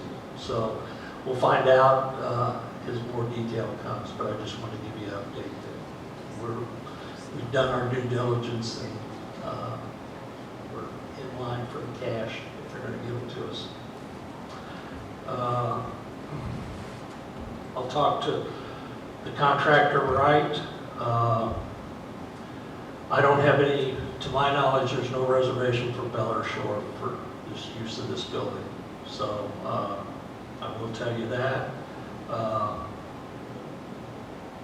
In the past, I will tell you that any government agency that's asked to use our facility or vice versa, we give it to them complimentary. We've never charged another government agency for that.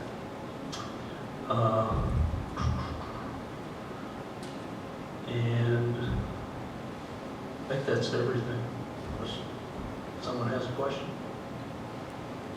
Will you address those, you don't have to do this now, but will you address the other comments that John Hensig and Debbie Mall had directly with them, if there's anything that you, I know there was... Yeah, I'll talk to Wright, and I'll see if I can get a copy of Debbie's synopsis. That way I can make sure I cover everything. Fine.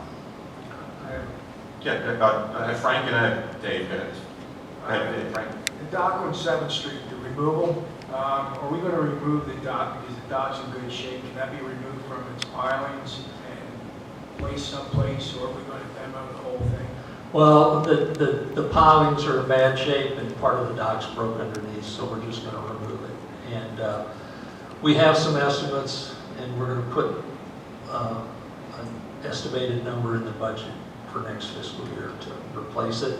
And at the same time, we'll start maybe a savings thing like we've done with other things in the city, so we don't get hit so hard.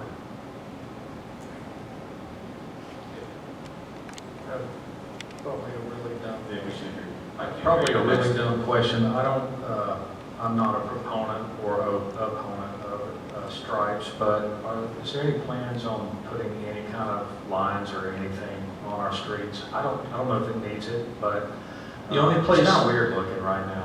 Well, it's nice because and it's clean. black, because it's new.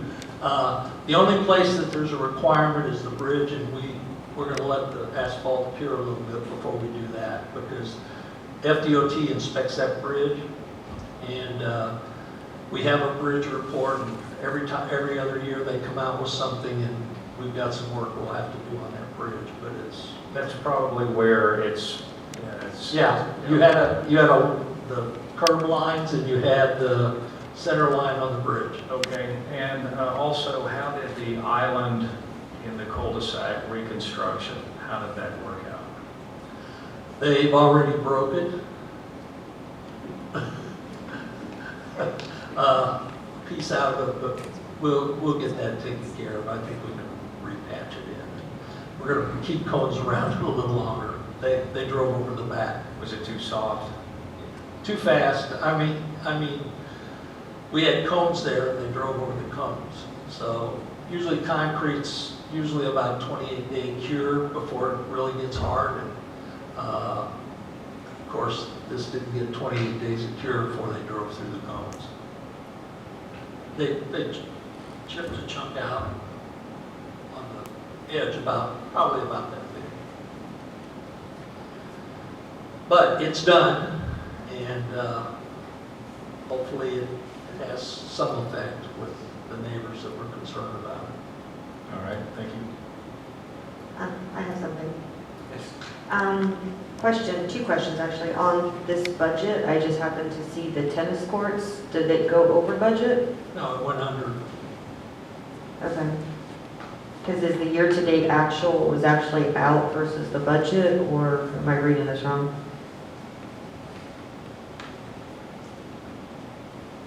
Page 2. Oh, there is the 20,000 that was rolled over was not put in here. So it's actually under.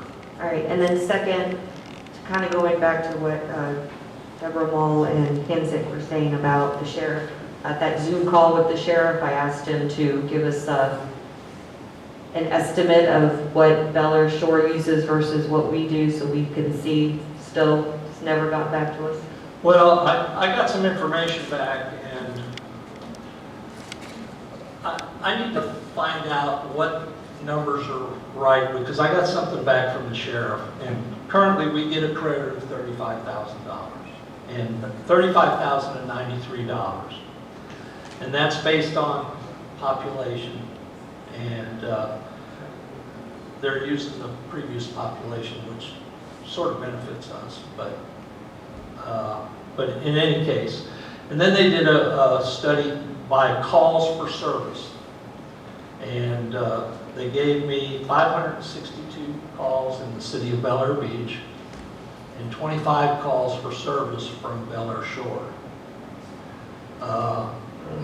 I need to because It Mrs. doesn't Malls seem right. told me something differently.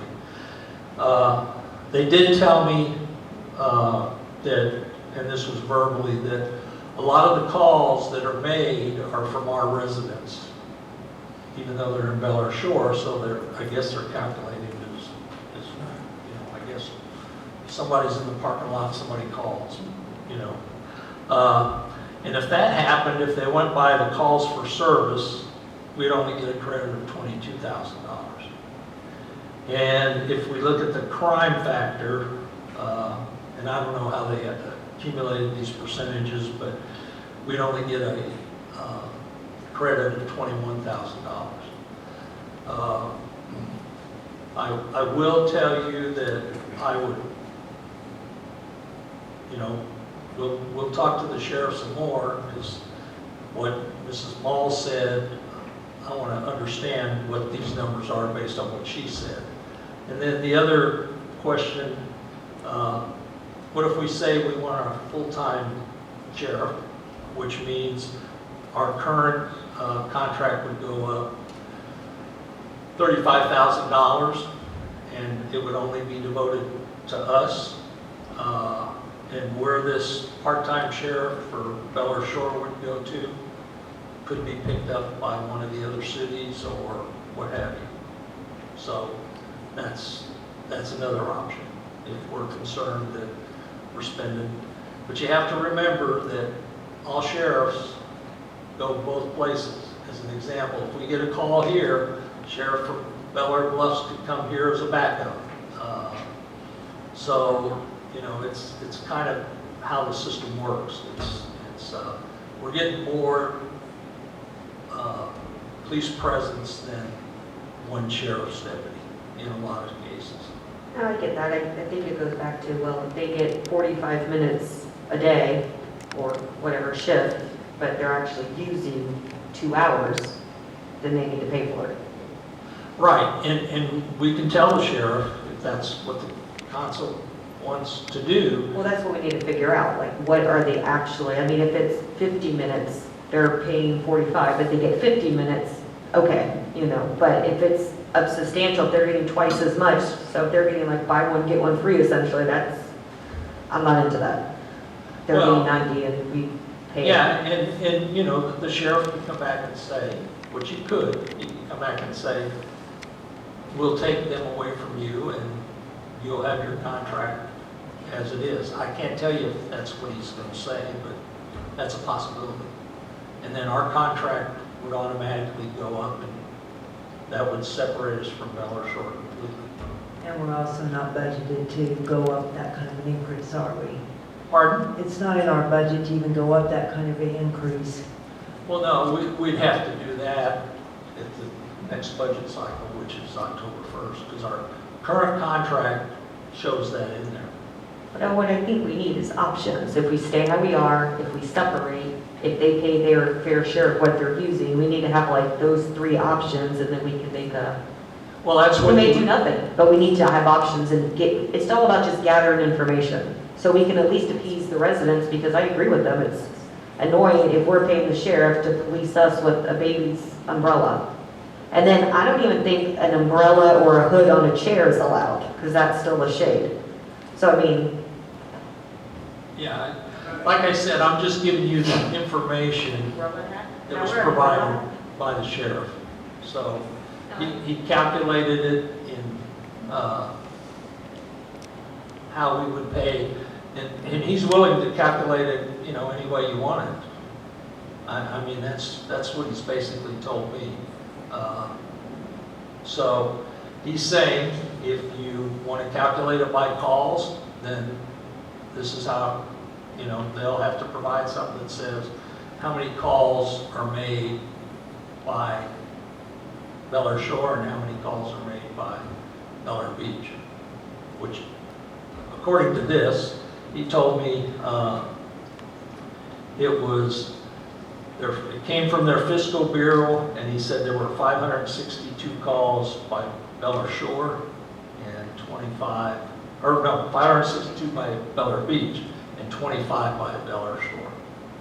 But you also have to take into consideration when they're patrolling the beach and spending 7-10 minutes telling a citizen to take down their baby's umbrella, even though nobody called on that, that's still part of the time.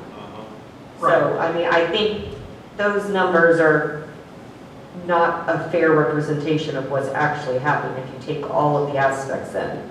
And that's what I want to know, is how much of that 45 minutes is being used on umbrellas, or how much of it is being used for Bel Air Shore's interests versus ours? Or how much more do they get?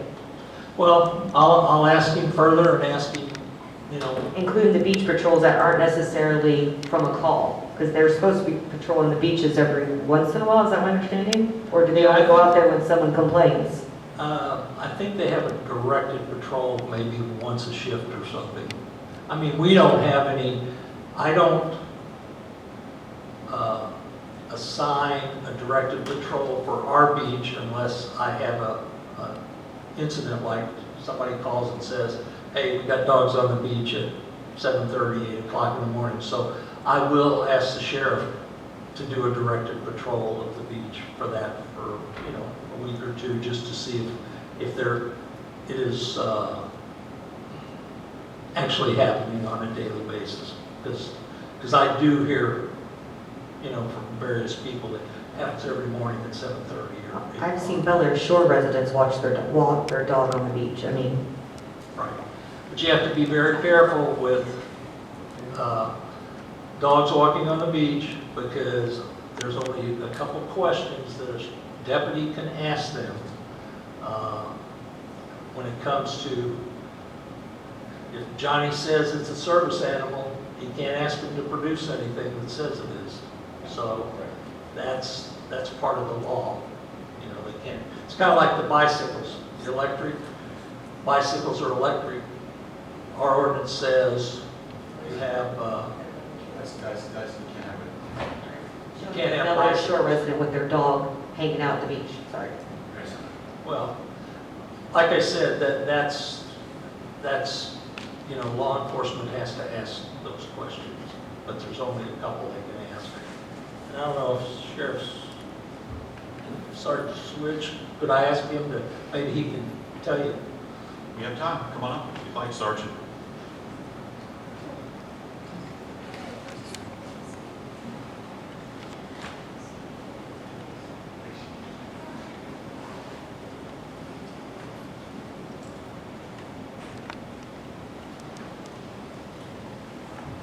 Good evening again.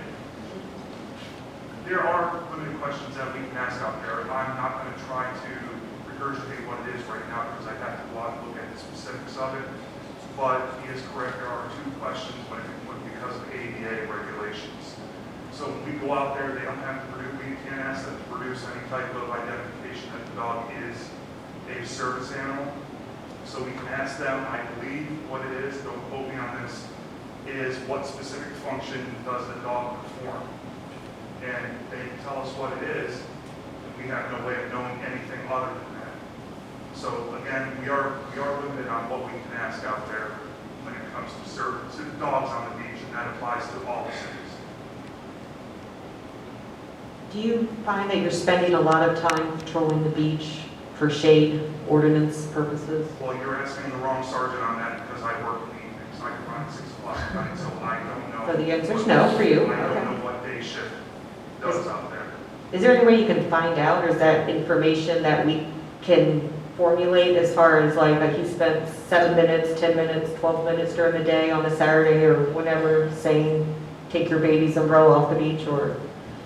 I have no idea of how they calculate the exact time that's out there. I did hear, obviously, discussion about the deputies doing their beach patrols, and there are direct patrols that deputies do have to go out there at least once a shift. However, what I will say, the deputy on my shift, he will start at a specific location, I don't know where that is, and he will patrol from the northern end of the city all the way down to the south, so that also would include Bel Air Beach. He doesn't just specifically patrol Bel Air Shore. Of course, okay. Are you saying that it's a service animal, it doesn't have to have any markings on it, like a vest, paperwork that says that this dog is a service animal? All I can tell you is what we are as law enforcement are limited on the questions we could ask.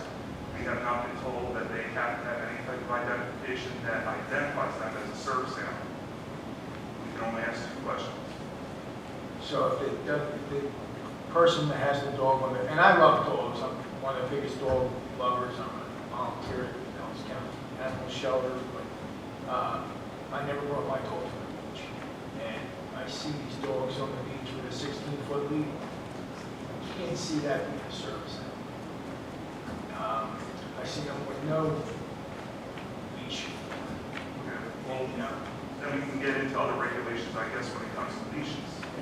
In that sense, but if we're talking about dogs on the beach, and they say it's a service animal, we can only ask certain questions, specific questions, and we can't go outside of that.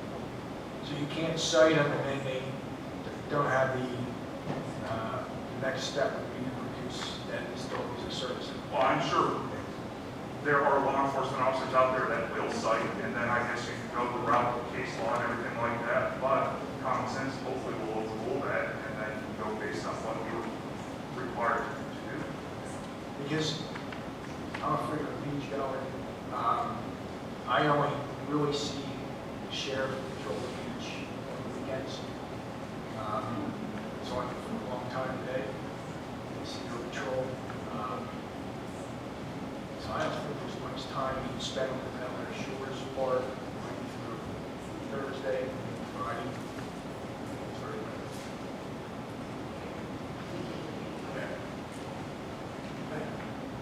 I have a question. Just curious, because of our relationship with Bel Air Shore, contractual, the relationship we have as far as police enforcement goes, do you think that there's ever been a time where you were unable to fulfill your obligation to the city of Bel Air Beach because of Bel Air Shore?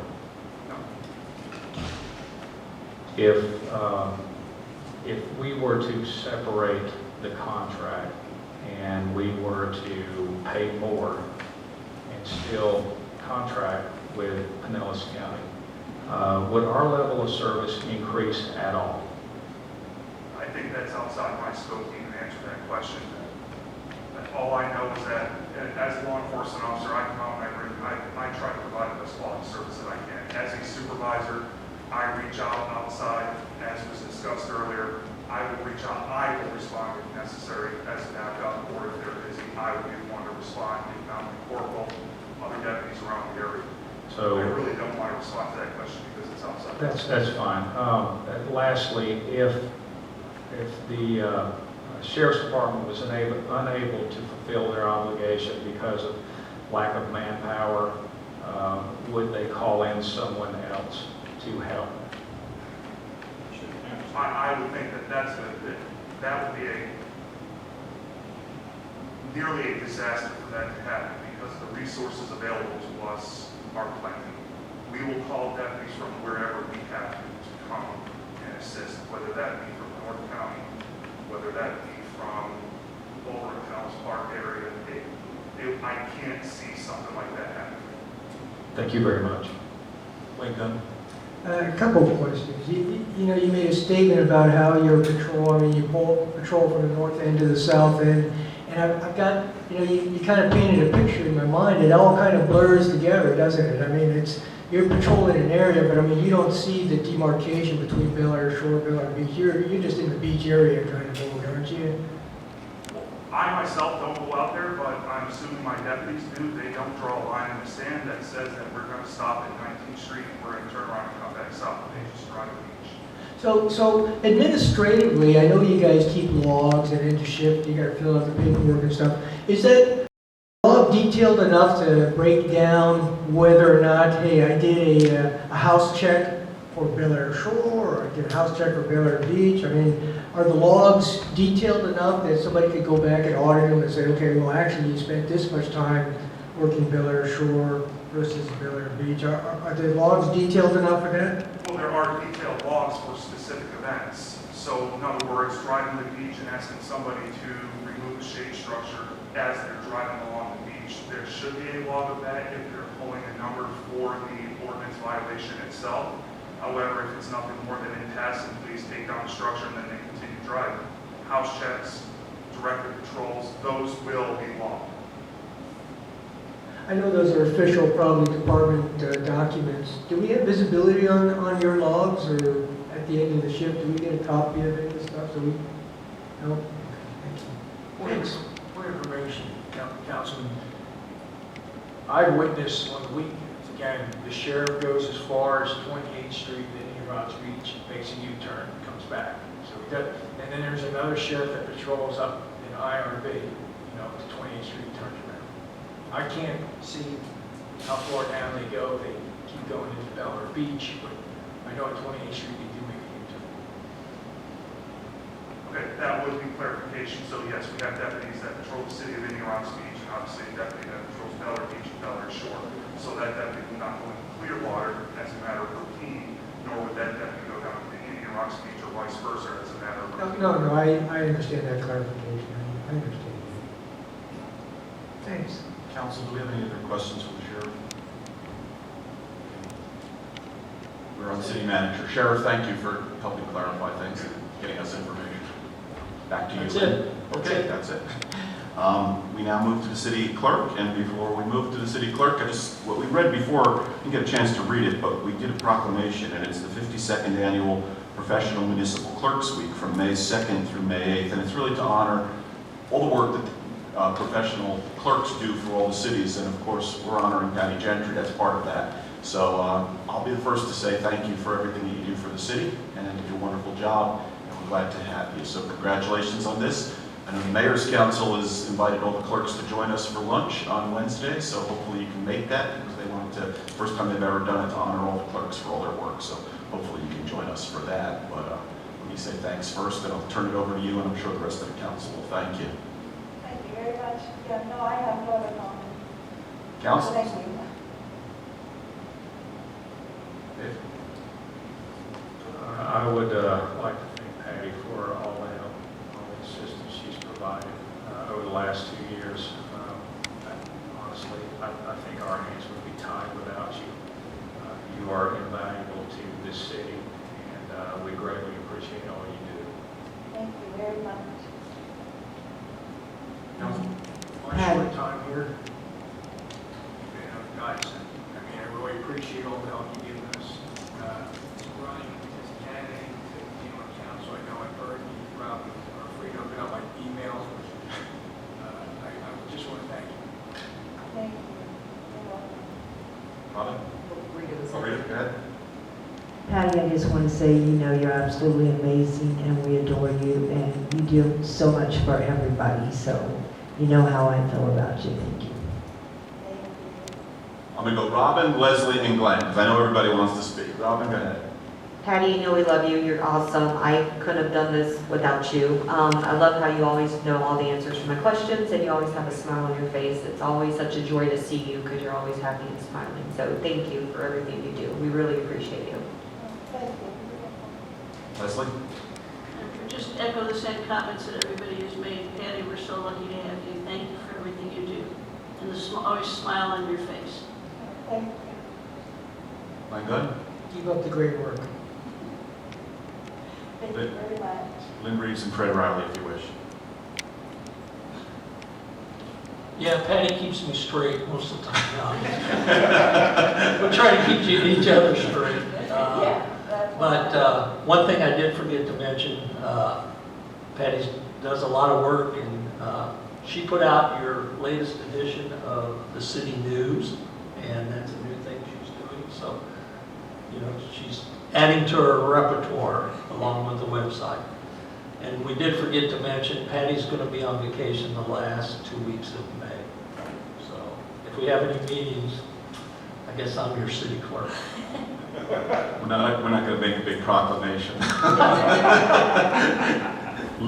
was going to say, there goes the city.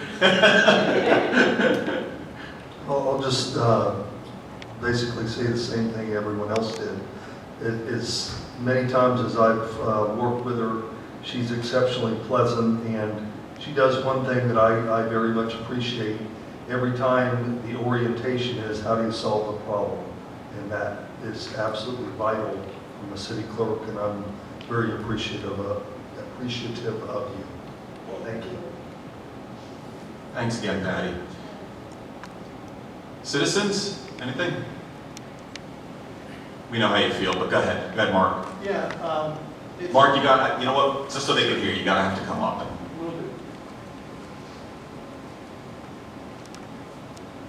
Lynn, when we redo this, we should have a microphone that, like, he shouldn't have to come up. You know, that should be something out there. Just a thought. Go ahead. Mark Goldman, 22nd Street. I've known Patty for a long time now, and in my business life, I've employed a lot of folks, but I've never been honored to have an employee that does as much for folks with a smile on her face as Patty does. Not only is she intelligent about any question and can answer anything you ask her, nothing seems to be beyond her scope, and she has those answers. Your emails are returned, your phone calls are taken. I think we're just, as a city, we're blessed to have her, and I hope you are here for a long time. Thank you. Thank you. Anyone else? John Hansing?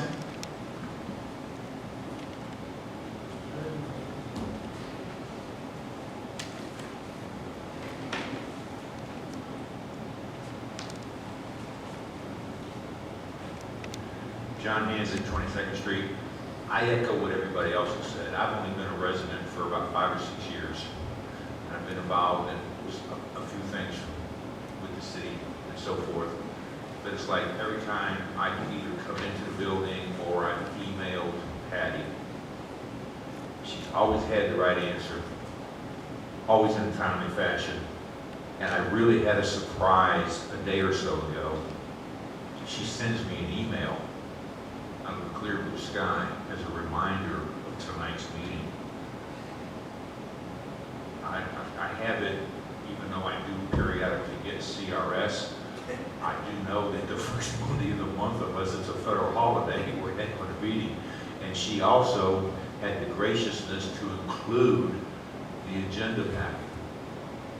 So I had an opportunity to peruse it. Patty, outstanding. You rock, lady. Thanks, John. Anyone else? All right, thank you, Patty, again. All right, we go to City Council comments. This month we begin with Rita Swobel. I don't have any other comments to make. Leslie Natero? No comments. Glenn Gunn? Couple of quick ones. Congratulations to the newly selected members of the advisory committee. We're looking forward to great things from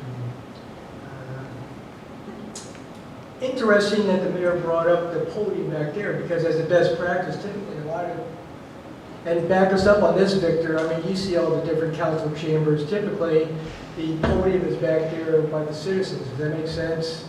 And along with that, I'm looking at all these wires here, and maybe it's time to join the 1990s here and go Bluetooth on some of this stuff and wireless. And that might, it's probably there because that's where the connections are for the wires and stuff. But, just a show of hands in the back, how's the sound quality? Is it an improvement? So that did work out well. One last issue is just a recommendation.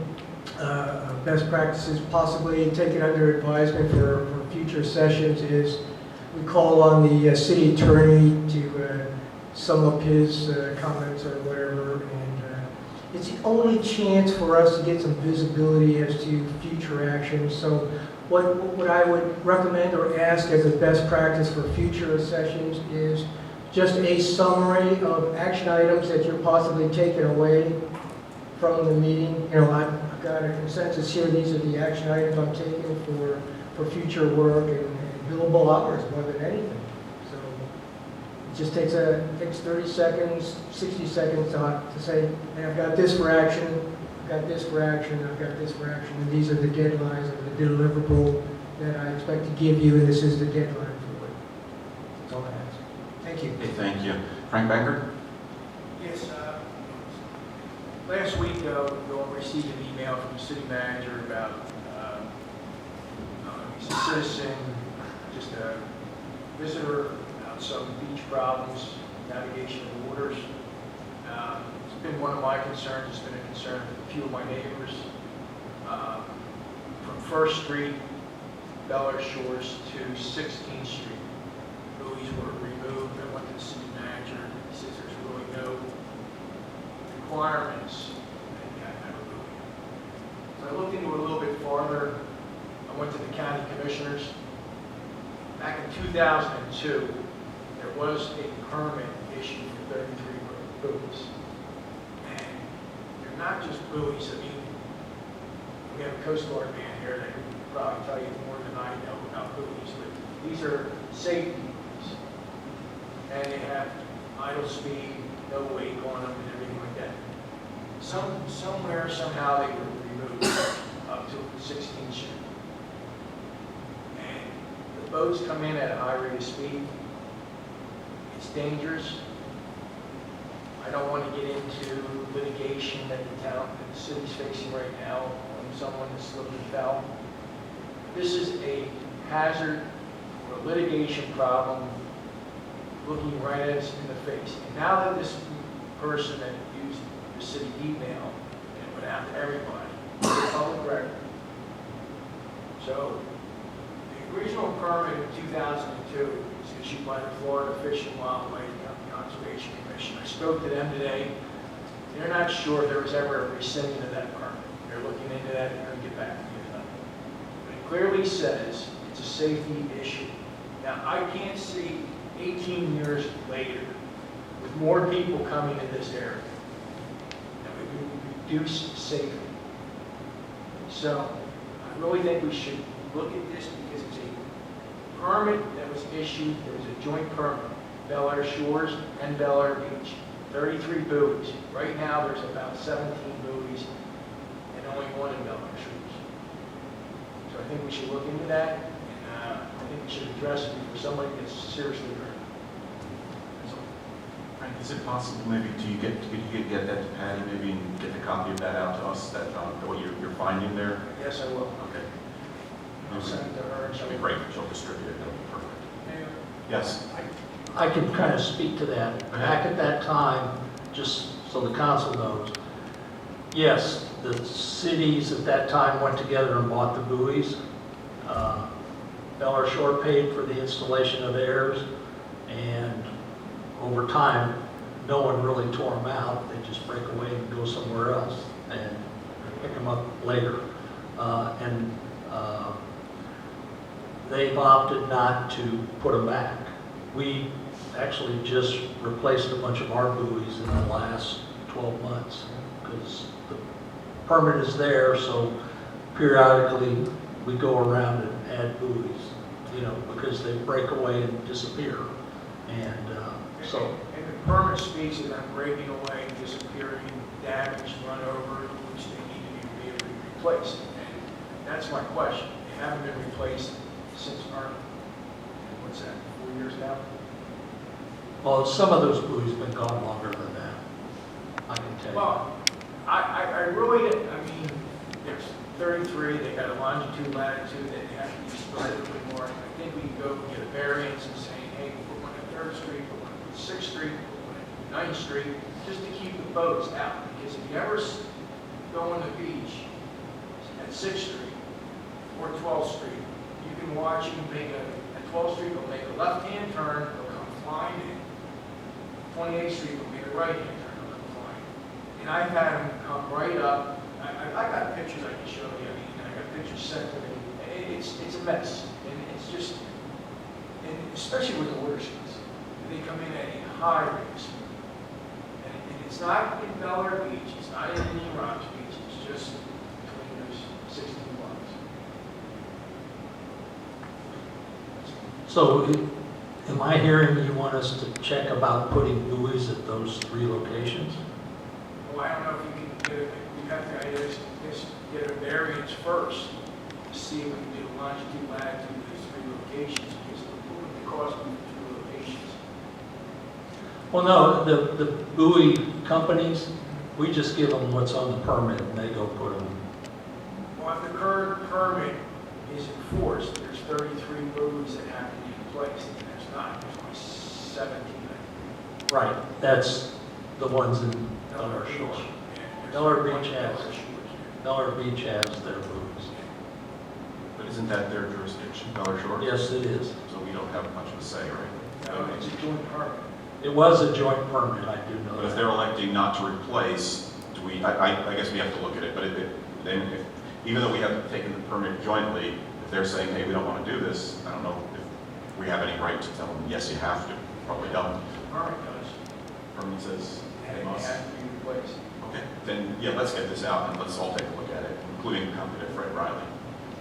Are you saying that the permit is lifetime? Yeah, for the most part, the permits for buoys, you establish a map and you pick the spots you want, and then you submit that to the Florida Fish and Wildlife, and they give you an approval for the permit. If you add buoys, you have to update it, but for the most part, they're lifetime. I don't know that there's any